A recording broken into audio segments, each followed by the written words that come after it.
राम हे सस हे करना निद हे राम। श्री वाहिगुरु साहिब जीओ दोहरा।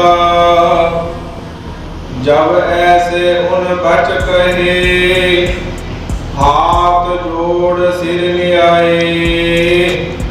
पए प्रसन्न तब सतगुरु लीनो चरणन लाए। वाहिगुरु जी का खालसा वाहिगुरु जी की फतेह। जुग हो जुग अटल चबर छतर तख्त के मालिक साहिबे कमाल सतगुरु गुरु गरीबन नवाज धन धन श्री गुरु ग्रंथ साहिब जी महाराज जी दे मुबारक चरना कवलां पास हाजरियां भर रही गुरु स्वरूप गुरु खालसा साध संगत जी। आप जी सरबत गुरसिख संगतां संध्या दे दीवाना विच हाजरियां भर के गुरबाणी दे अमृत रूप कीर्तन आप जी ने सरवण कीते हन। उपरंत लड़ीवार गुर इतिहास की कथा विचार सरवण करने वास्ते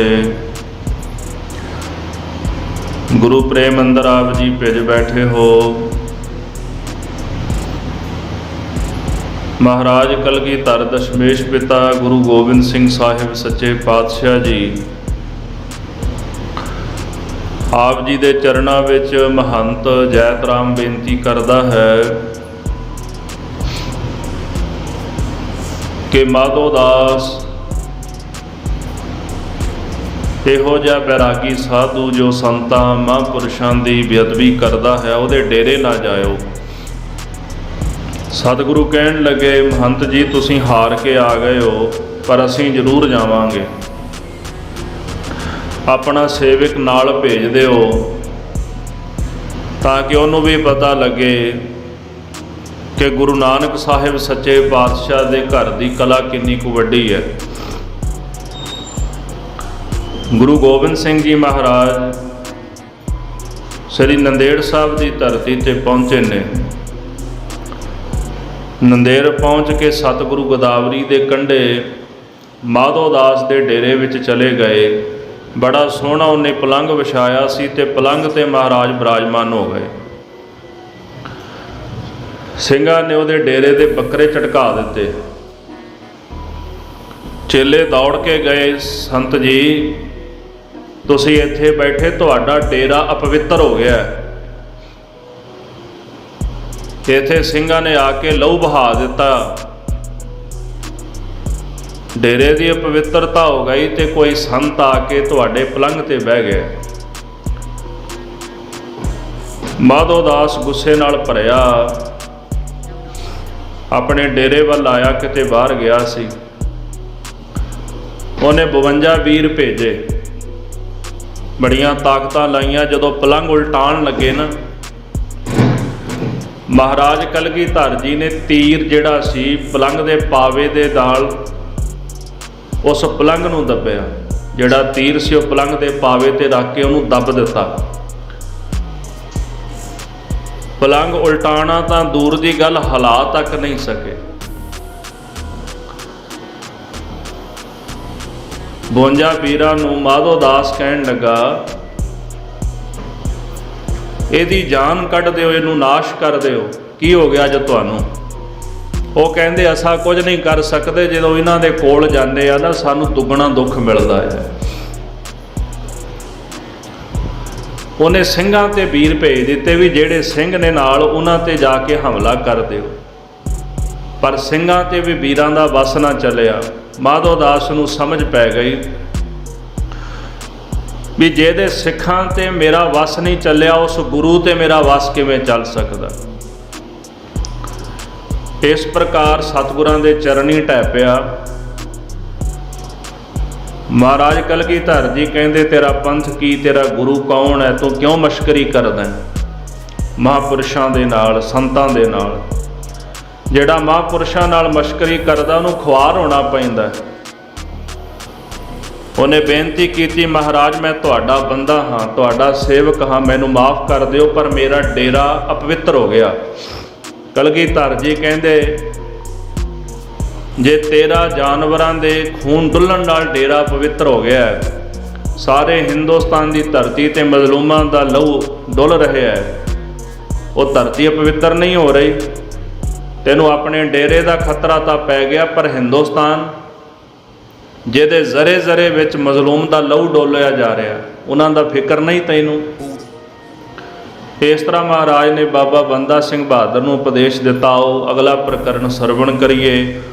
ਮਨ ਬਿਰਤੀਆਂ ਇਕਾਗਰ ਕਰਨ ਵਾਸਤੇ ਸਰਬੱਤ ਸੰਗਤਾਂ ਜਪਣਾ ਕਰੋ ਜੀ। ਸਤਨਾਮ ਸ੍ਰੀ ਵਾਹਿਗੁਰੂ ਸਾਹਿਬ ਜੀ। ਸਤਨਾਮ ਸ੍ਰੀ ਵਾਹਿਗੁਰੂ ਸਾਹਿਬ ਜੀਓ। दोहरा जब ऐसे उन बच कहे, हाथ जोड़ सिर न्याय। ਦੋਨੇ ਹੱਥ ਜੋੜ ਕੇ ਸੀਸ ਨਵਾ ਕੇ ਮਾਧੋ ਦਾਸ ਬੈਰਾਗੀ ਬੇਨਤੀ ਕਰਦਾ ਹੈ, ਮਹਾਰਾਜ ਮੈਂ ਤੁਹਾਡਾ ਦਾਸ, ਤੁਹਾਡਾ ਸੇਵਕ ਹਾਂ, ਜੋ ਤੁਸੀਂ ਹੁਕਮ ਕਰੋਗੇ ਮੈਂ ਮੰਨਾਂਗਾ। ਅੱਜ ਤੋਂ ਬਾਅਦ ਉਹ ਗਲਤੀਆਂ ਨਹੀਂ ਕਰਾਂਗਾ ਜਿਹੜੀਆਂ ਹੁਣ ਤੱਕ ਕਰਦਾ ਆਇਆ ਹਾਂ। ਇਸ ਤਰ੍ਹਾਂ ਹੱਥ ਜੋੜ ਕੇ ਸਾਹਿਬ ਜੀ ਦੇ ਚਰਨਾਂ ਕਮਲਾਂ ਪਾਸ ਬੇਨਤੀ ਕੀਤੀ ਹੈ। ਭਏ ਪ੍ਰਸਾਨ ਤਬ ਸਤਿਗੁਰੂ, ਲੀਨੋ ਚਰਨਨ ਲਾਏ। ਗੁਰੂ ਗੋਬਿੰਦ ਸਿੰਘ ਸਾਹਿਬ ਜੀ ਮਹਾਰਾਜ ਬੜੇ ਪ੍ਰਸੰਨ ਹੋ ਗਏ ਤੇ ਮਾਧੋ ਦਾਸ ਬੈਰਾਗੀ ਨੂੰ ਆਪਣੇ ਚਰਨਾਂ ਨਾਲ ਲਾਇਆ ਹੈ। ਜੋ ਪਏ ਸਤਿਗੁਰ ਕਹੇ, ਸਿੱਖ ਬਣਨੋ ਔਖਾ। ਗੁਰੂ ਗੋਬਿੰਦ ਸਿੰਘ ਸਾਹਿਬ ਜੀ ਮਹਾਰਾਜ ਮਾਧੋ ਦਾਸ ਨੂੰ ਕਹਿਣ ਲੱਗੇ, ਮਾਧੋ ਦਾਸ ਸਿੱਖ ਬਣਨਾ ਬੜਾ ਔਖਾ ਹੈ। ਤੂੰ ਚਾਹੁੰਦਾ ਵੀ ਸਾਡਾ ਸਿੱਖ ਬਣਨਾ, ਪਰ ਸਿੱਖ ਬਣਨਾ ਬੜੀ ਕਠਿਨ ਬਾਤ ਹੈ। ਮਨ ਤਨ ਧਨ ਰੱਖ ਹੋਏ ਨਾ ਤੋਖਾ। ਜੇ ਸਿੱਖ ਬਣਨਾ ਹੋਵੇ, ਆਪਣਾ ਮਨ ਤਨ ਤੇ ਧਨ ਗੁਰੂ ਦੇ ਚਰਨਾਂ ਵਿੱਚ ਰੱਖ ਕੇ ਸਿੱਖ ਨੂੰ ਸ਼ੰਸਾ ਨਹੀਂ ਹੋਣਾ ਚਾਹੀਦਾ। ਜਦੋਂ ਮਨ ਤਨ ਗੁਰੂ ਦੇ ਚਰਨਾਂ ਵਿੱਚ ਸੌਂਪ ਦਿੱਤਾ, ਫਿਰ ਸ਼ੰਕਾ ਨਾ ਹੋਵੇ ਤੇ ਇਹੋ ਜਿਹੀ ਭਾਵਨਾ ਹੋਵੇ ਕਿ ਮੇਰਾ ਮਨ ਤਨ ਤੇ ਧਨ ਸਭ ਕੁਝ ਗੁਰੂ ਦਾ ਹੈ, ਉਹਦੇ ਤੇ ਆਪਣਾ ਹੱਕ ਨਹੀਂ ਜਮਾਉਣਾ। ਇਸ ਪ੍ਰਕਾਰ ਜਿਹੜੀ ਸਿੱਖੀ ਹੈ, ਤਨ ਮਨ ਧਨ ਸਭ ਸੌਂਪ ਗੁਰੂ ਕੋ ਹੁਕਮ ਮੰਨਿਆ ਪਾਈਐ। ਗੁਰੂ ਦਾ ਹੁਕਮ ਮੰਨ ਕੇ ਆਪਣਾ ਮਨ ਤਨ ਤੇ ਧਨ ਸਭ ਕੁਝ ਗੁਰੂ ਨੂੰ ਸੌਂਪ ਕੇ ਫਿਰ ਸਿੱਖੀ ਦੀ ਪ੍ਰਾਪਤੀ ਹੁੰਦੀ ਹੈ। ਸਿੱਖ ਬਣੇ ਜਬ ਹੋ ਖੋਏ ਭਰਮ। ਸਿੱਖ ਉਦੋਂ ਬਣਦਾ ਹੈ ਜਦੋਂ ਕੋਈ ਆਪਣੇ ਮਨ ਦੇ ਭਰਮ ਦੂਰ ਕਰ ਦਿੰਦਾ ਹੈ। ਜੇ ਮਨ ਭਰਮ ਦੇ ਵਿੱਚ ਪਿਆ ਰਿਹਾ, ਫਿਰ ਸਿੱਖ ਨਹੀਂ ਬਣਿਆ ਜਾ ਸਕਦਾ। ਫਿਰ ਦੋਹੇ ਬੇੜੀਆਂ ਤੇ ਪੈਰ ਹੁੰਦਾ ਵੀ ਕੀ ਕਰਾਂ ਤੇ ਕੀ ਨਾ ਕਰਾਂ। ਜਦੋਂ ਭਰਮ ਮੁੱਕ ਜਾਏ, ਕੇਵਲ ਗੁਰੂ ਦਾ ਭਰੋਸਾ ਮਨ ਦੇ ਵਿੱਚ ਰਹਿ ਜਾਏ, ਮੇਰਾ ਸਤਿਗੁਰ ਰਖਵਾਲਾ ਹੋਆ, ਕਿ ਮੇਰਾ ਗੁਰੂ ਗ੍ਰੰਥ ਸਾਹਿਬ ਮਹਾਰਾਜ ਮੇਰਾ ਰਖਵਾਲਾ ਹੈ, ਗੁਰੂ ਨਾਨਕ ਸਾਹਿਬ ਗੁਰੂ ਗੋਬਿੰਦ ਸਿੰਘ ਸਾਹਿਬ ਜੀ ਮਹਾਰਾਜ ਮੇਰੇ ਰਖਵਾਲੇ ਨੇ। ਇਹੋ ਜਿਹਾ ਜਦੋਂ ਭਰੋਸਾ ਸਿੱਖ ਦਾ ਬਣ ਜਾਏ ਤੇ ਮਨ ਦੇ ਭਰਮ ਦੂਰ ਹੋ ਜਾਣ, ਫਿਰ ਸਿੱਖੀ ਧਾਰਨ ਹੋ ਸਕਦੀ ਹੈ। ਸਿੱਖ ਬਣਨ ਕੈ ਕਠਨ ਸੋ ਕਰਮ। ਹੇ ਮਾਧੋ ਦਾਸ, ਸਿੱਖ ਬਣਨਾ ਬੜਾ ਕਠਿਨ ਹੈ, ਪਰ ਸਿੱਖੀ ਦੇ ਕਰਮ ਵੀ ਬੜੇ ਕਠਿਨ ਨੇ। ਸਿੱਖੀ ਦੀ ਮਰਿਆਦਾ ਵੀ ਬੜੀ ਕਠਿਨ ਹੈ। ਸਿੱਖ ਹੋਏ ਜੋ ਆਪਾ ਖੋਵੈ। ਜਿਹੜੀ ਮਰਿਆਦਾ ਗੁਰੂ ਸਾਹਿਬ ਨੇ ਦਿੱਤੀ ਸਾਨੂੰ, ਹੁਣ ਭਾਵਾਂ ਕਿ ਆਪਾਂ ਕਹਿ ਤਾਂ ਦਿੰਦੇ ਆ ਵੀ ਸੌਖੀ ਹੈ, ਪਰ ਗੁਰੂ ਨਾਨਕ ਸਾਹਿਬ ਗੁਰੂ ਗੋਬਿੰਦ ਸਿੰਘ ਸਾਹਿਬ ਦੀ ਬਖਸ਼ਿਸ਼ ਕੀਤੀ ਜਿਹੜੀ ਮਰਿਆਦਾ ਹੈ ਨਾ, ਇਹ ਮਰਿਆਦਾ ਕਮਾਉਣੀ ਬੜੀ ਕਠਿਨ ਹੈ, ਕਹਿਣੀ ਸੌਖੀ ਹੈ। ਹੁਣ ਕਈ ਵਾਰੀ ਤਾਂ ਕਿਰਪਾਨ ਸਾਨੂੰ ਵੱਡੀ ਲੱਗਣ ਲੱਗ ਪੈਂਦੀ ਵੀ ਥੋੜੀ ਜਿਹੀ ਹੋਰ ਛੋਟੀ ਕਰ ਲਈ ਹੈ। 2 ਵਾਰੀ ਕੰਘਾ ਕਰਨ ਦਾ ਹੁਕਮ ਮਹਾਰਾਜ ਦਾ ਹੋਇਆ, ਅੰਮ੍ਰਿਤ ਵੇਲੇ ਠੰਡੇ ਜਲ ਦੇ ਨਾਲ ਇਸ਼ਨਾਨ ਕਰਨ ਦਾ ਹੁਕਮ ਹੋਇਆ ਮਹਾਰਾਜ ਦਾ, ਪਰ ਅਸੀਂ ਉਹ ਸਾਰੀਆਂ ਜਿਹੜੀਆਂ ਚੀਜ਼ਾਂ ਨੇ ਉਹਨੂੰ ਪ੍ਰਵਾਨ ਨਹੀਂ ਕਰ ਸਕੇ। ਕਿਤੇ ਨਾ ਕਿਤੇ ਅਸੀਂ ਇਹ ਚਾਹੁੰਦੇ ਹਾਂ ਵੀ ਸਾਡੇ ਕੋਲ ਮਾਡਰਨ ਸਿੱਖੀ ਹੋਵੇ, ਵੀ ਨਾਲੇ ਇੱਕ ਪਾਸੇ ਪਾਠ ਵੀ ਕਰ ਲਈਏ, ਉਹ ਵੀ ਕਰੀਏ ਫੋਨ ਤੋਂ। ਮਾਡਰਨ ਸਿੱਖੀ ਇੱਦਾਂ ਦੀ ਹੈ ਨਾ, ਮਹਾਰਾਜ ਸਤਿਗੁਰਾਂ ਨੇ ਗੁਰੂ ਗ੍ਰੰਥ ਸਾਹਿਬ ਦਾ ਸਰੂਪ ਬਣਾਇਆ, ਬਾਣੀ ਰਚੀ, ਗੁਰੂ ਗ੍ਰੰਥ ਸਾਹਿਬ ਦਾ ਸਰੂਪ ਤਿਆਰ ਕੀਤਾ ਤੇ ਸਿੰਘ ਸਾਹਿਬ ਭਾਈ ਮਨੀ ਸਿੰਘ ਨੇ ਗੁਰੂ ਗ੍ਰੰਥ ਸਾਹਿਬ ਜੀ ਦੇ ਪਾਵਨ ਸਰੂਪ ਵਿੱਚੋਂ ਬਾਣੀਆਂ ਕੱਢ ਕੇ ਪੋਥੀਆਂ ਬਣਾਈਆਂ। 5 ਗ੍ਰੰਥੀ ਬਣਾਈ, ਭਗਤ ਬਾਣੀ 22 12, ਤੇ ਜਿਨ੍ਹਾਂ ਗੁਟਕਾ ਸਾਹਿਬ ਤੇ ਆਪਾਂ ਨਿਤਨੇਮ ਕਰਦੇ ਆ ਨਾ, ਇਹ ਸਾਰੀ ਦੇਣ ਭਾਈ ਮਨੀ ਸਿੰਘ ਦੀ ਹੈ। ਜਦੋਂ ਪੰਥ ਨੂੰ ਪਤਾ ਲੱਗਿਆ ਕਥਾ ਵੀ ਆਵੇਗੀ ਅੱਗੇ, ਭਾਈ ਜੀ ਤੁਸੀਂ ਬਾਣੀ ਜੁਦਾ ਜੁਦਾ ਕਰ ਦਿੱਤੀ, ਇਹਦਾ ਮਤਲਬ ਵੀ ਤੁਸੀਂ ਬਾਣੀ ਗੁਰੂ ਗ੍ਰੰਥ ਸਾਹਿਬ ਚੋਂ ਕੱਢ ਕੇ ਨਾ ਪੋਥੀਆਂ ਬਣਾ ਦਿੱਤੀਆਂ ਤੇ ਤੁਹਾਡੇ ਵੀ ਬੰਦ ਕੱਟੇ ਜਾਣਗੇ।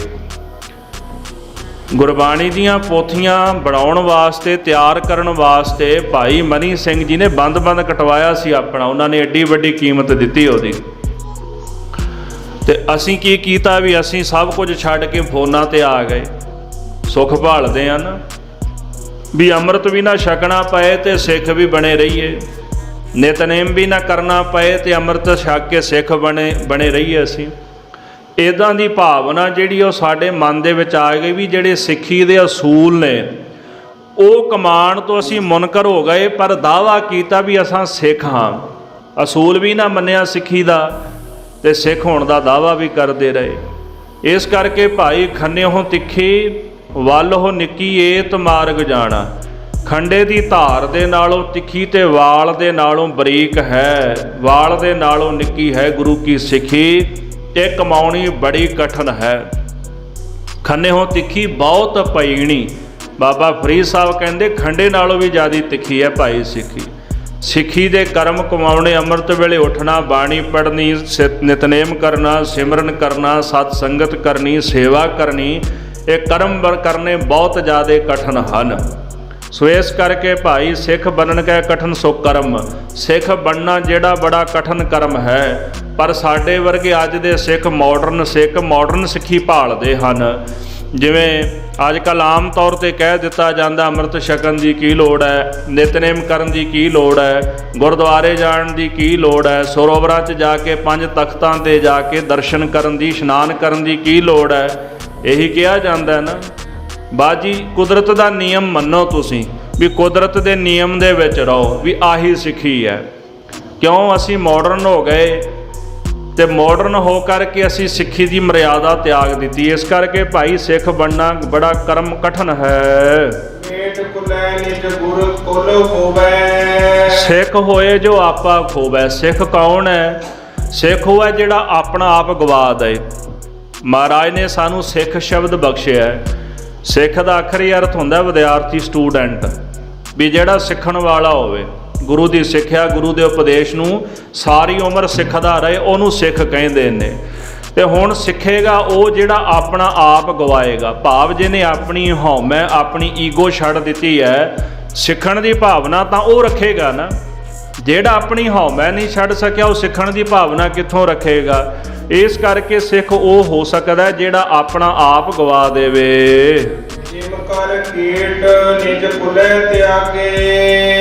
ਮੇਟ ਕੁਲੈ ਨਿਜ ਗੁਰ ਕੁਲ ਹੋਵੈ। ਜਿਹੜਾ ਆਪਣੀ ਕੁਲ ਨੂੰ ਮੇਟ ਲਏ ਵੀ ਮੇਰੀ ਕੋਈ ਕੁਲ ਨਹੀਂ, ਮੇਰੀ ਕੁਲ ਕਿਹੜੀ? ਗੁਰੂ ਦੀ ਕੁਲ। ਅੰਮ੍ਰਿਤ ਪਾਨ ਕਰਾ ਕੇ ਇਹ ਨਾਮ ਦਿੱਤਾ ਜਾਂਦਾ ਅੱਜ ਤੋਂ ਬਾਅਦ ਤੁਹਾਡਾ ਪਿਤਾ ਗੁਰੂ ਗੋਬਿੰਦ ਸਿੰਘ ਜੀ ਮਹਾਰਾਜ ਤੇ ਮਾਤਾ ਸਾਹਿਬ ਕੌਰ ਜੀ, ਨਗਰ ਤੁਹਾਡਾ ਆਨੰਦਪੁਰ ਸਾਹਿਬ ਹੈ। ਇਹ ਉਪਦੇਸ਼ ਦਿੱਤਾ ਜਾਂਦਾ ਨਾ, ਪਿੰਡ ਤੁਹਾਡਾ ਉਹ ਹੈ। ਹੁਣ ਅੱਜ ਤੋਂ ਬਾਅਦ ਗੁਰੂ ਕੇ ਸਿੱਖ ਬਣ ਗਏ। ਨਾ ਮੇਰੀ ਕੋਈ ਜਾਤ ਰਹੀ, ਨਾ ਮੇਰੀ ਕੋਈ ਗੋਤ ਰਹੀ।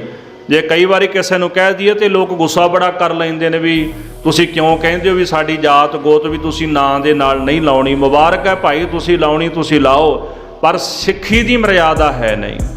ਸਿੱਖੀ ਦੀ ਮਰਿਆਦਾ ਕੀ ਹੈ? ਗੁਰੂ ਦੀ ਕੁਲ ਨੂੰ ਆਪਣੀ ਕੁਲ ਜਾਣਨਾ। ਹੁਣ ਮਹਾਰਾਜ ਨੇ ਸਾਨੂੰ ਕੀ ਨਾਮ ਦਿੱਤਾ? ਸਿੰਘ। ਜਾਤ ਗੋਤ ਜਿਹੜੀ ਹੈ ਉਹ ਮਾਪਿਆਂ ਦੇ ਘਰ ਵਿੱਚ ਪੈਦਾ ਹੋਏ ਤੇ ਲੱਗ ਗਈ, ਪਰ ਗੁਰੂ ਸਾਹਿਬ ਦੇ ਘਰ ਦੇ ਵਿੱਚ ਸਤਿਗੁਰ ਕੈ ਜਨਮੈ ਗਵਨ ਮਿਟਾਇਆ। ਜਦੋਂ ਗੁਰੂ ਘਰ ਦੇ ਵਿੱਚ ਜਨਮ ਹੋਇਆ ਅੰਮ੍ਰਿਤਪਾਨ ਕਰਕੇ, ਫਿਰ ਮਹਾਰਾਜ ਨੇ ਸਾਡੀ ਜਾਤ ਗੋਤ ਕੀ ਬਣਾ ਦਿੱਤੀ? ਸਿੰਘ। ਵੀ ਤੁਸੀਂ ਅੱਜ ਤੋਂ ਬਾਅਦ ਖਾਲਸੇ ਹੋ, ਤੁਸੀਂ ਗੁਰੂ ਕੇ ਸਿੱਖ ਹੋ। ਇਸ ਕਰਕੇ ਭਾਈ ਜਿਹੜਾ ਆਪਣੀ ਕੁਲ ਨੂੰ ਮੇਟ ਕੇ ਗੁਰੂ ਦੀ ਕੁਲ ਨੂੰ ਆਪਣੀ ਕੁਲ ਜਾਣਦਾ ਉਹ ਗੁਰੂ ਕਾ ਸਿੱਖ ਹੈ। ਇੱਕ ਭਰੰਗੀ ਕੀੜਾ ਹੁੰਦਾ ਹੈ, ਉਹ ਦੂਸਰੇ ਕੀੜੇ ਦੇ ਕੰਨ ਦੇ ਵਿੱਚ ਨਾ ਆਪਣੀ ਆਵਾਜ਼ ਸੁਣਾਉਂਦਾ ਹੈ। ਜਦੋਂ ਉਹਨੂੰ ਆਵਾਜ਼ ਸੁਣਾਉਂਦਾ ਤੇ ਦੂਜੇ ਕੀੜੇ ਨੂੰ ਵੀ ਆਪਣੇ ਵਰਗਾ ਬਣਾ ਲੈਂਦਾ ਹੈ। ਜਿਵੇਂ ਭ੍ਰਿੰਗੀ ਕੀੜਾ ਦੂਜੇ ਕੀੜੇ ਨੂੰ ਆਪਣੇ ਵਰਗਾ ਬਣਾ ਲੈਂਦਾ ਤੇ ਜਿਹਦੇ ਕੰਨਾਂ ਵਿੱਚ ਆਪਣੀ ਆਵਾਜ਼ ਸੁਣਾਉਂਦਾ ਨਾ, ਉਹ ਜਿਹੜਾ ਕੀੜਾ ਵੀ ਕਹਿੰਦੇ ਆਪਣੀ ਕੁਲ ਤਿਆਗ ਕੇ ਭ੍ਰਿੰਗੀ ਬਣ ਜਾਂਦਾ ਹੈ। ਵੈ ਭ੍ਰਿੰਗੀ ਉਸ ਕੁਲ ਲਾਗੇ। ਤੇ ਉਹ ਕੀੜਾ ਵੀ ਭ੍ਰਿੰਗੀਆਂ ਦੀ ਕੁਲ ਦੇ ਵਿੱਚ ਹੀ ਆ ਜਾਂਦਾ, ਉਹ ਆਪਣੀ ਕੁਲ ਛੱਡ ਦਿੰਦਾ। ਇਨ ਬਿਨ ਇਸੇ ਪ੍ਰਕਾਰ ਜਿਹੜਾ ਖੰਡੇ ਬਾਟੇ ਦੀ ਪੌਲ ਛਕ ਕੇ ਗੁਰੂ ਦੀ ਕੁਲ ਨੂੰ ਆਪਣੀ ਕੁਲ ਸਮਝਣ ਲੱਗ ਪੈਂਦਾ ਭਾਈ, ਉਹ ਗੁਰੂ ਦਾ ਹੋ ਕੇ ਰਹਿ ਜਾਂਦਾ ਹੈ। ਦੋਹਰਾ ਵਾਲੋ ਨਿਕੇ ਖਨਿਓ ਤਿੱਕੇ ਹੈ ਸਿੱਕੇ ਕੇ ਰੀਤ। ਵਾਲ ਦੇ ਨਾਲੋਂ ਨਿੱਕੀ ਤੇ ਖੰਡੇ ਦੇ ਨਾਲੋਂ ਤਿੱਖੀ ਇਹ ਸਿੱਖੀ ਦੀ ਰੀਤ ਹੈ।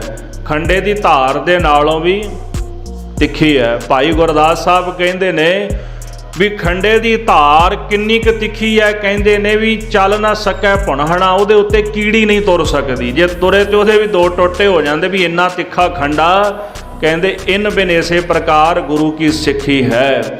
ਪੰਜ ਪਿਆਰਿਆਂ ਨੇ ਸੀਸ ਦੇ ਕੇ ਸਿੱਖੀ ਲਈ, ਗੁਰੂ ਕੇ ਖਾਲਸੇ ਨੇ ਸੀਸ ਕੁਰਬਾਨ ਕਰਕੇ ਸਿੱਖੀ ਕਮਾਈ। ਸਾਨੂੰ ਤਾਂ ਕਕਾਰ ਵੀ ਫ੍ਰੀ 'ਚ ਮਿਲ ਗਏ, ਵੀ ਅੰਮ੍ਰਿਤਪਾਨ ਕਰਨ ਜਾਂਦੇ ਕਹਿੰਦੇ ਜੀ ਕਕਾਰ ਵੀ ਮੁਫਤ ਮਿਲਣਗੇ।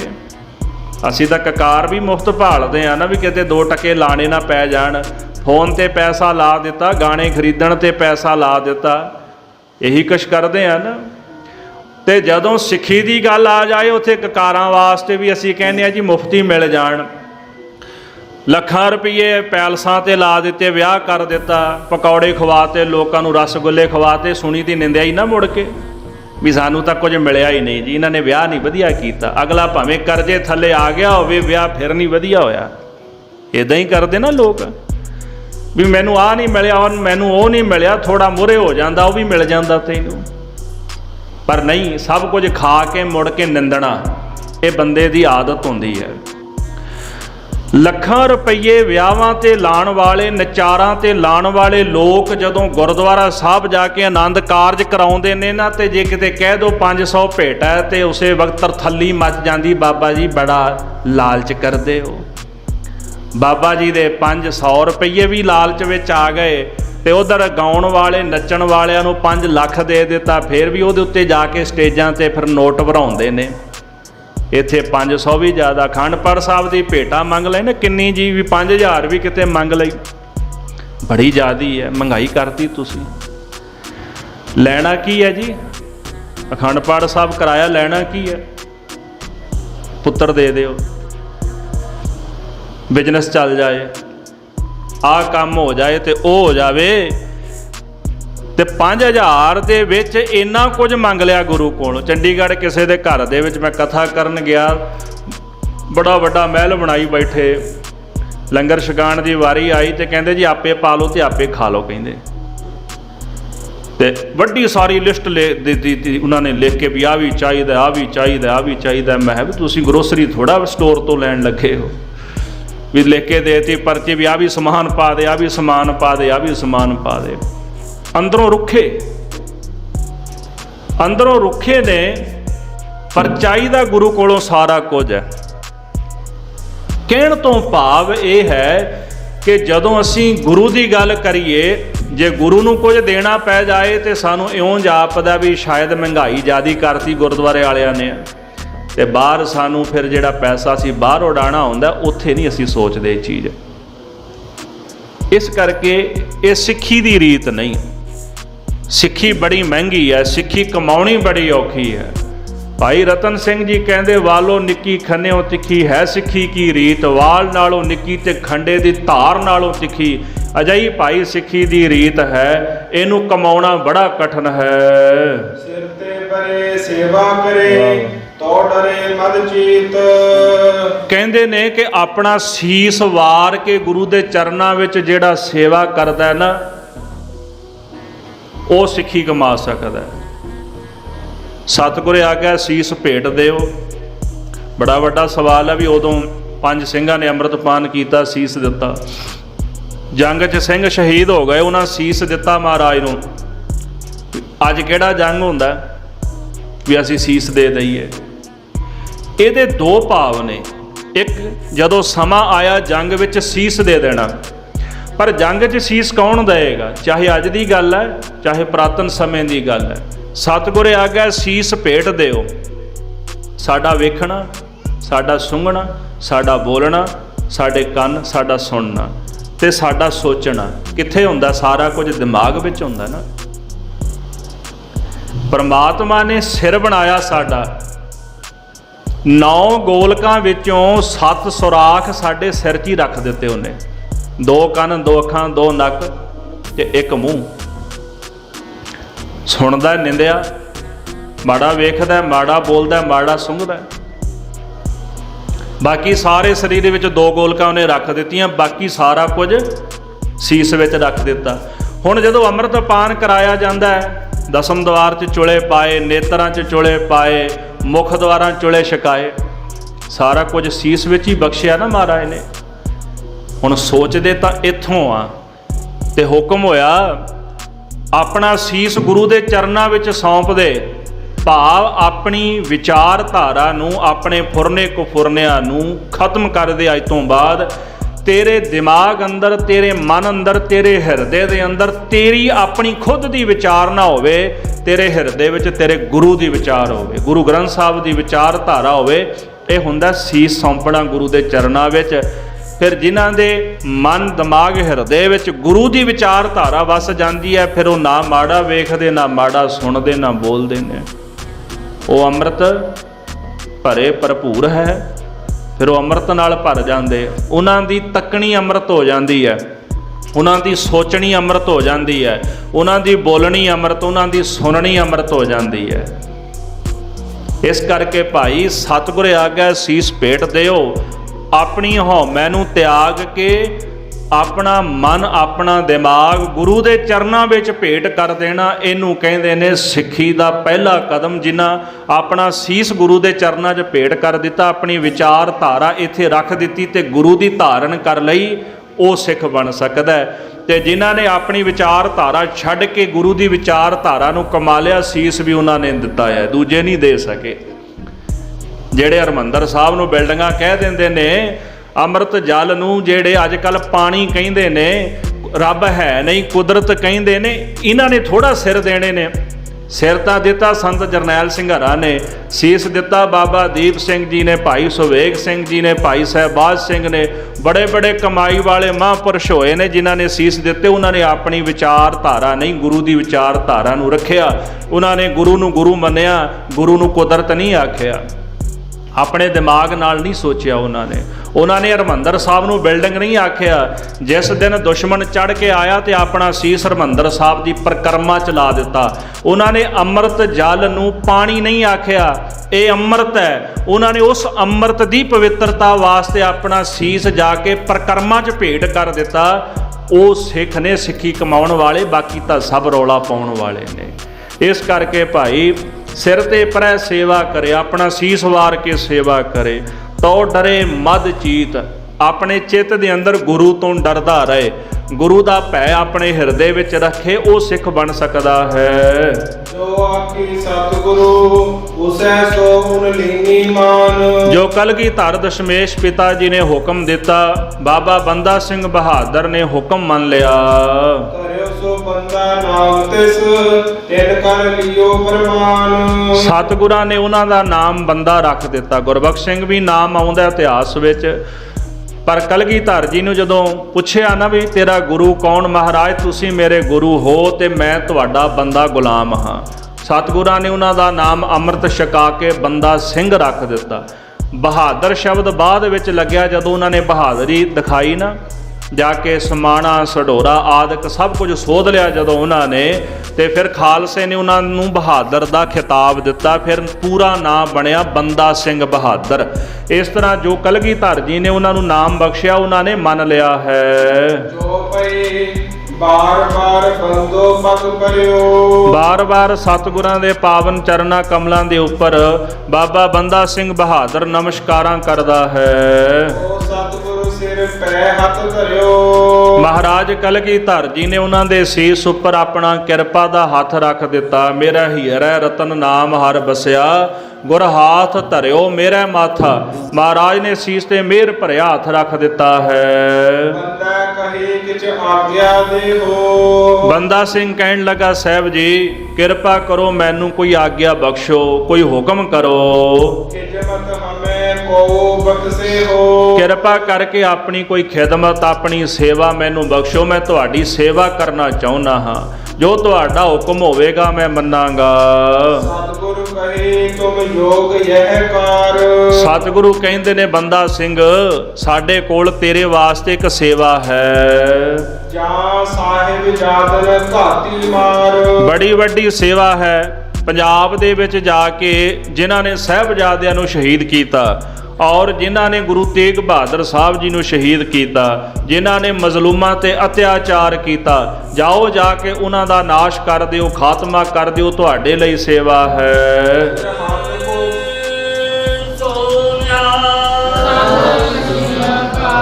ਸਰਹੰਦ ਕੋ ਮਾਰ ਫਿਰ ਮਾਰੀ ਪਹਾੜ। ਪਹਿਲਾਂ ਜਾ ਕੇ ਸਰਹੰਦ ਤੇ ਹਮਲਾ ਕਰਕੇ ਸਰਹੰਦ ਉਜਾੜ ਦੇਣੀ, ਵਜ਼ੀਰ ਖਾਂ ਮਾਰ ਦੇਣਾ।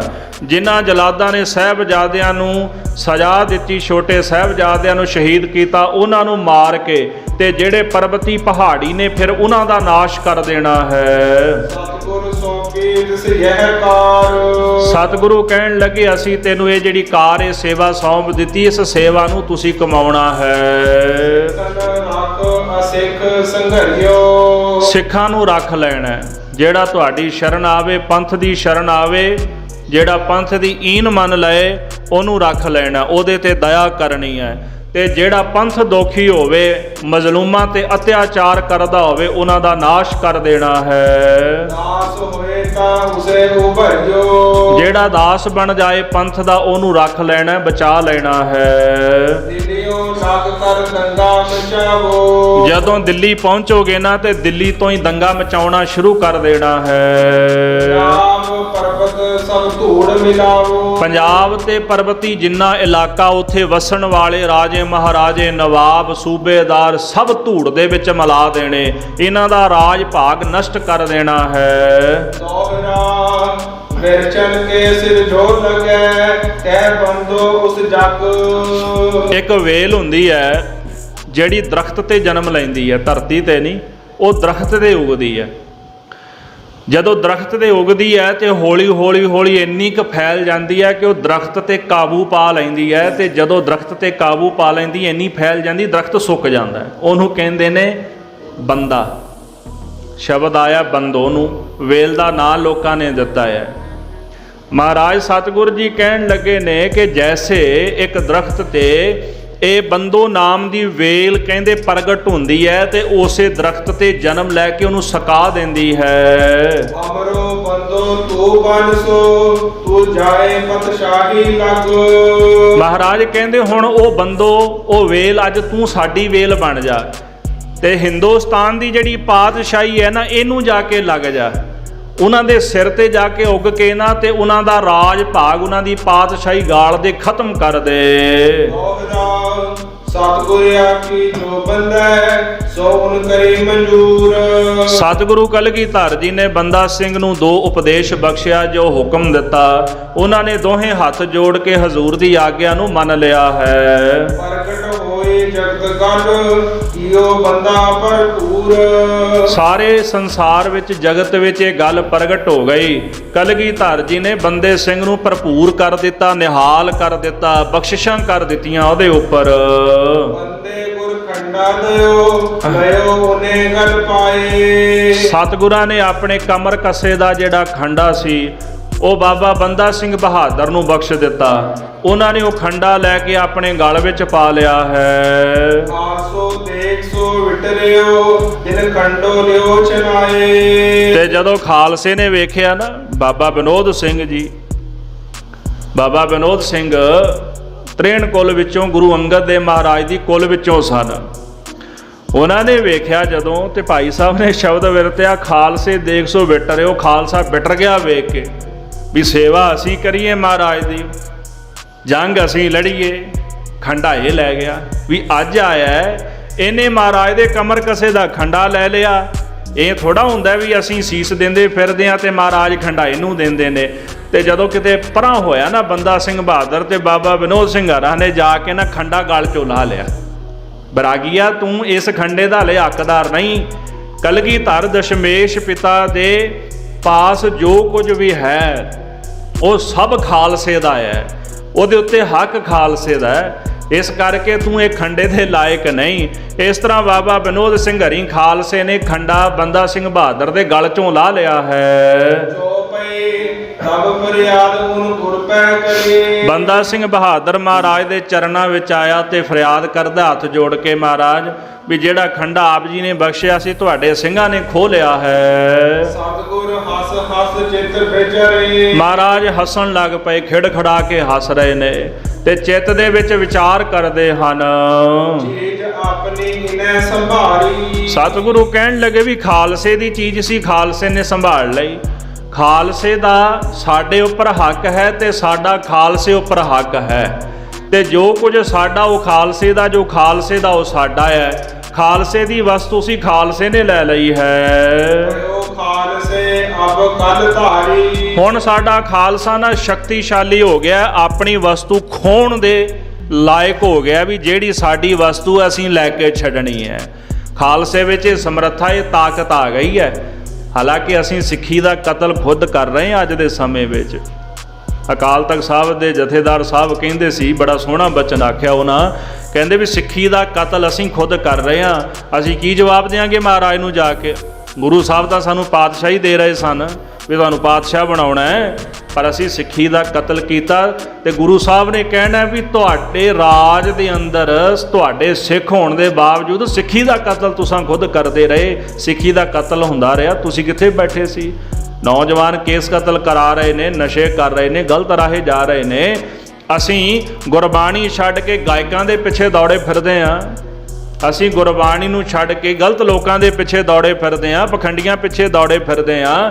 ਪੰਥਕ ਮਸਲੇ ਜਿਹੜੇ ਨੇ ਉਹਨਾਂ ਮਸਲਿਆਂ ਨੂੰ ਪੈਦਾ ਕਰਦੇ ਹਾਂ, ਮਾੜੀ ਮਾੜੀ ਗੱਲ ਪਿੱਛੇ ਮਾੜਾ ਮਾੜਾ ਮਸਲਾ ਹੁੰਦਾ, ਸਾਨੂੰ ਪਤਾ ਨਹੀਂ ਹੁੰਦਾ, ਰੌਲਾ ਪਾ ਦਿੰਦੇ ਹਾਂ, ਉਲਝਾਇਆ ਹੋਇਆ ਨਾ ਸਾਨੂੰ।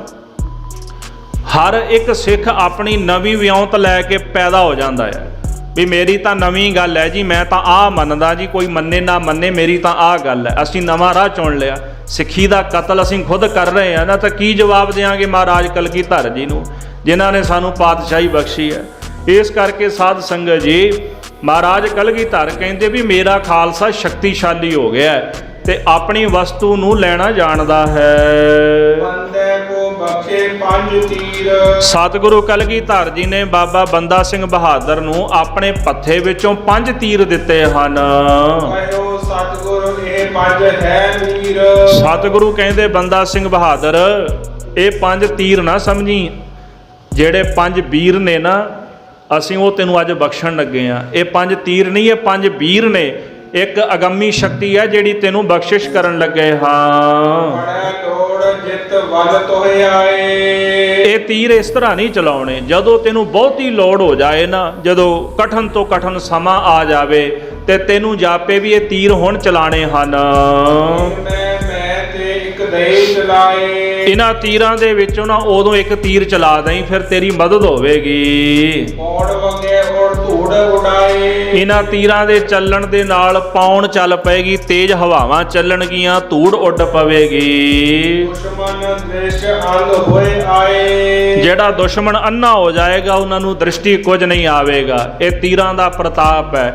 ਇੱਕ ਅਜਿਹਾ ਤੀਰ ਜਿਹਦੇ ਚੱਲਣ ਦੇ ਨਾਲ ਠਾਰੀ ਪੈ ਜਾਂਦੀ ਸੀ, ਭਾਵ ਇੰਨੀ ਠੰਡ ਹੋ ਜਾਂਦੀ ਸੀ, ਦੁਸ਼ਮਣ ਦੇ ਹੱਥ ਜਕੜੇ ਜਾਂਦੇ ਸਨ, ਬਾਵਲੇ ਹੋ ਜਾਂਦੇ ਸਨ, ਕਮਲੇ ਹੋ ਜਾਂਦੇ ਸਨ। ਇਹੋ ਜਿਹੇ ਅਗੰਮੀ ਤੀਰ ਪਾਤਸ਼ਾਹ ਨੇ ਬਾਬਾ ਬੰਦਾ ਸਿੰਘ ਬਹਾਦਰ ਨੂੰ ਦਿੱਤੇ ਹਨ। ਇਹਨਾਂ ਤੀਰਾਂ ਦੇ ਚੱਲਣ ਦੇ ਨਾਲ ਤੇਜ਼ੀ ਨਾਲ ਪੌਣ ਚੱਲੇਗੀ ਤੇ ਫੌਜਾਂ ਪਲਟ ਕੇ ਪਿਛਾਂ ਨੂੰ ਭੱਜ ਜਾਣਗੀਆਂ। ਇਸ ਤਰ੍ਹਾਂ ਦੁਸ਼ਮਣ ਨੂੰ ਮਾਰ ਕੇ ਤੂੰ ਜੰਗ ਦੇ ਵਿੱਚ ਫਤਿਹ ਦੀ ਪ੍ਰਾਪਤੀ ਕਰ ਲਏਗਾ। ਜੋਏ ਸਿੱਖ ਤੁਮ ਆ ਮਿਲੇ ਤਿੰਨ ਤੋਂ ਲਈ ਮਿਲਾਏ, ਪੰਜਾਬ ਦੇ ਵਿੱਚ ਜਦੋਂ ਜਾਵੇਂਗਾ ਜਿਹੜਾ ਵੀ ਸਿੱਖ ਤੈਨੂੰ ਆ ਕੇ ਮਿਲੇਗਾ ਉਹਨਾਂ ਸਿੱਖਾਂ ਨੂੰ ਪਿਆਰ ਦੇ ਨਾਲ ਗੁਰੂ ਕੇ ਪੰਥ ਦੇ ਵਿੱਚ ਸ਼ਾਮਲ ਕਰ ਲੈਣਾ ਹੈ। ਆਦਰ ਦੇ ਭਾਤ ਪਲ ਆਗੇ ਦਿਓ ਚੜਾਏ, ਇਹ ਨਾ ਹੋਵੇ ਕਿ ਸਿੱਖ ਆਵਣ ਤੇ ਤੂੰ ਉਹਨਾਂ ਦੀ ਬੇਅਦਬੀ ਕਰੇ ਵੀ ਮੈਂ ਜਥੇਦਾਰ ਹਾਂ ਤੇ ਇਸ ਕਰਕੇ ਭਾਈ ਤੂੰ ਛੋਟਾ ਜਿਹਾ ਸਿੱਖ ਹੈ। ਨਹੀਂ, ਜਥੇਦਾਰੀ ਦੀ ਸੇਵਾ ਤੈਨੂੰ ਦਿੱਤੀ ਹੈ ਤੇ ਮੇਰਾ ਖਾਲਸਾ ਵੱਡਾ ਹੈ ਸਾਰਿਆਂ ਨਾਲੋਂ। ਕੋਈ ਵੀ ਸਿੱਖ ਆਵੇ ਸਾਰਿਆਂ ਨੂੰ ਆਦਰ ਸਤਿਕਾਰ ਦੇਣਾ, ਮਾਣ ਦੇਣਾ ਤੇ ਉਹਨਾਂ ਨੂੰ ਮੈਦਾਨੇ ਜੰਗ ਵਿੱਚ ਲੜਨ ਦੀ ਪ੍ਰੇਰਨਾ ਬਖਸ਼ਿਸ਼ ਕਰਨੀ ਹੈ। ਓ ਭਈ ਸਿੱਖ ਮਝੈਲਨ ਲਈ ਬੁਲਾਏ। ਇਸ ਪ੍ਰਕਾਰ ਮਾਝੇ ਦੇ ਇਲਾਕੇ ਦੇ ਜਿਹੜੇ ਸਿੱਖ ਨੇ ਉਹਨਾਂ ਨੂੰ ਵੀ ਬੁਲਾ ਲੈਣਾ ਹੈ। ਉਨਕੋ ਮੋਰੇ ਲੀਜੋ ਲਾਏ। ਮੇਰੇ ਪੰਜਾਬ ਦੇ ਸਿੱਖਾਂ ਨੂੰ ਮੋਹਰੇ ਲਾ ਲੈਣਾ ਮੈਦਾਨੇ ਜੰਗ ਵਿੱਚ। ਹੋਏ ਹੈ ਮਹਾਸੂਰ ਅਤ ਹਟੀ। ਉਹ ਜਿਹੜੇ ਮੇਰੇ ਸਿੰਘ ਸੂਰਬੀਰ ਯੋਧੇ ਨੇ, ਅਤਿਅੰਤ ਹਠੀ ਯੋਧੇ ਹਨ, ਜਿਹੜੇ ਮੈਦਾਨੇ ਜੰਗ ਵਿੱਚੋਂ ਪਿੱਛੇ ਨਹੀਂ ਹਟਦੇ। ਉਨਤੇ ਫੌਜ ਤੁਰਕ ਜਾਏ ਨਟੀ। ਜਦੋਂ ਮੈਦਾਨੇ ਜੰਗ ਵਿੱਚ ਜੂਝਦੇ ਨੇ ਤੇ ਤੁਰਕਾਂ ਦੀ ਫੌਜ ਉਹਨਾਂ ਨੂੰ ਵੇਖ ਕੇ ਨੱਠ ਜਾਂਦੀ ਹੈ। ਕਿਸੇ ਦੀ ਹਿੰਮਤ ਨਹੀਂ ਪੈਂਦੀ ਕਿ ਉਹਨਾਂ ਦਾ ਮੁਕਾਬਲਾ ਕਰ ਸਕੇ। ਹੋਏ ਹੈ ਸੂਰ ਮਹਾਬਲਵਾਨ। ਉਹ ਜਿਹੜੇ ਮੇਰੇ ਸਿੱਖ ਮਹਾਬਲਵਾਨ ਸੂਰਬੀਰ ਯੋਧੇ ਹਨ। ਉਹਨੂੰ ਪੈ ਹੈ ਸਤਿਗੁਰ ਮਿਹਰਬਾਨ। ਉਹਨਾਂ ਸਿੰਘਾਂ ਦੇ ਉੱਪਰ ਸਤਿਗੁਰੂ ਮਿਹਰਬਾਨ ਨੇ। ਅਸੀਂ ਬੜੇ ਦਿਆਲੂ ਹਾਂ, ਬੜੇ ਕਿਰਪਾਲੂ ਹਾਂ ਉਸ ਖਾਲਸੇ ਉੱਪਰ।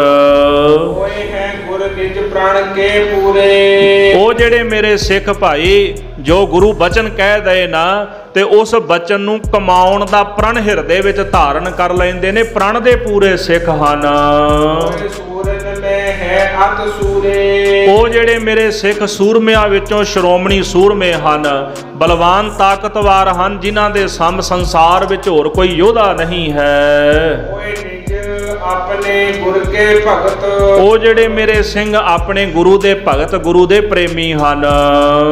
ਮੈਂ ਹੈ ਸਭ ਹਮਰੀ ਸਖਤ। ਉਹਨਾਂ ਸਿੰਘਾਂ ਦੇ ਵਿੱਚ ਮੇਰੀ ਤਾਕਤ, ਮੇਰੀ ਸ਼ਕਤੀ, ਮੇਰੀ ਕਲਾ ਵਰਤਦੀ ਹੈ। ਉਨਕੋ ਹਮ ਬਖਸ਼ੀ ਗੁਰ ਆਏ। ਅਸੀਂ ਉਸ ਖਾਲਸੇ ਨੂੰ ਗੁਰਿਆਈ ਬਖਸ਼ਿਸ਼ ਕੀਤੀ ਹੈ। ਅਸੀਂ ਆਪਣਾ ਸਰੂਪ ਬਖਸ਼ਿਸ਼ ਕੀਤਾ ਹੈ।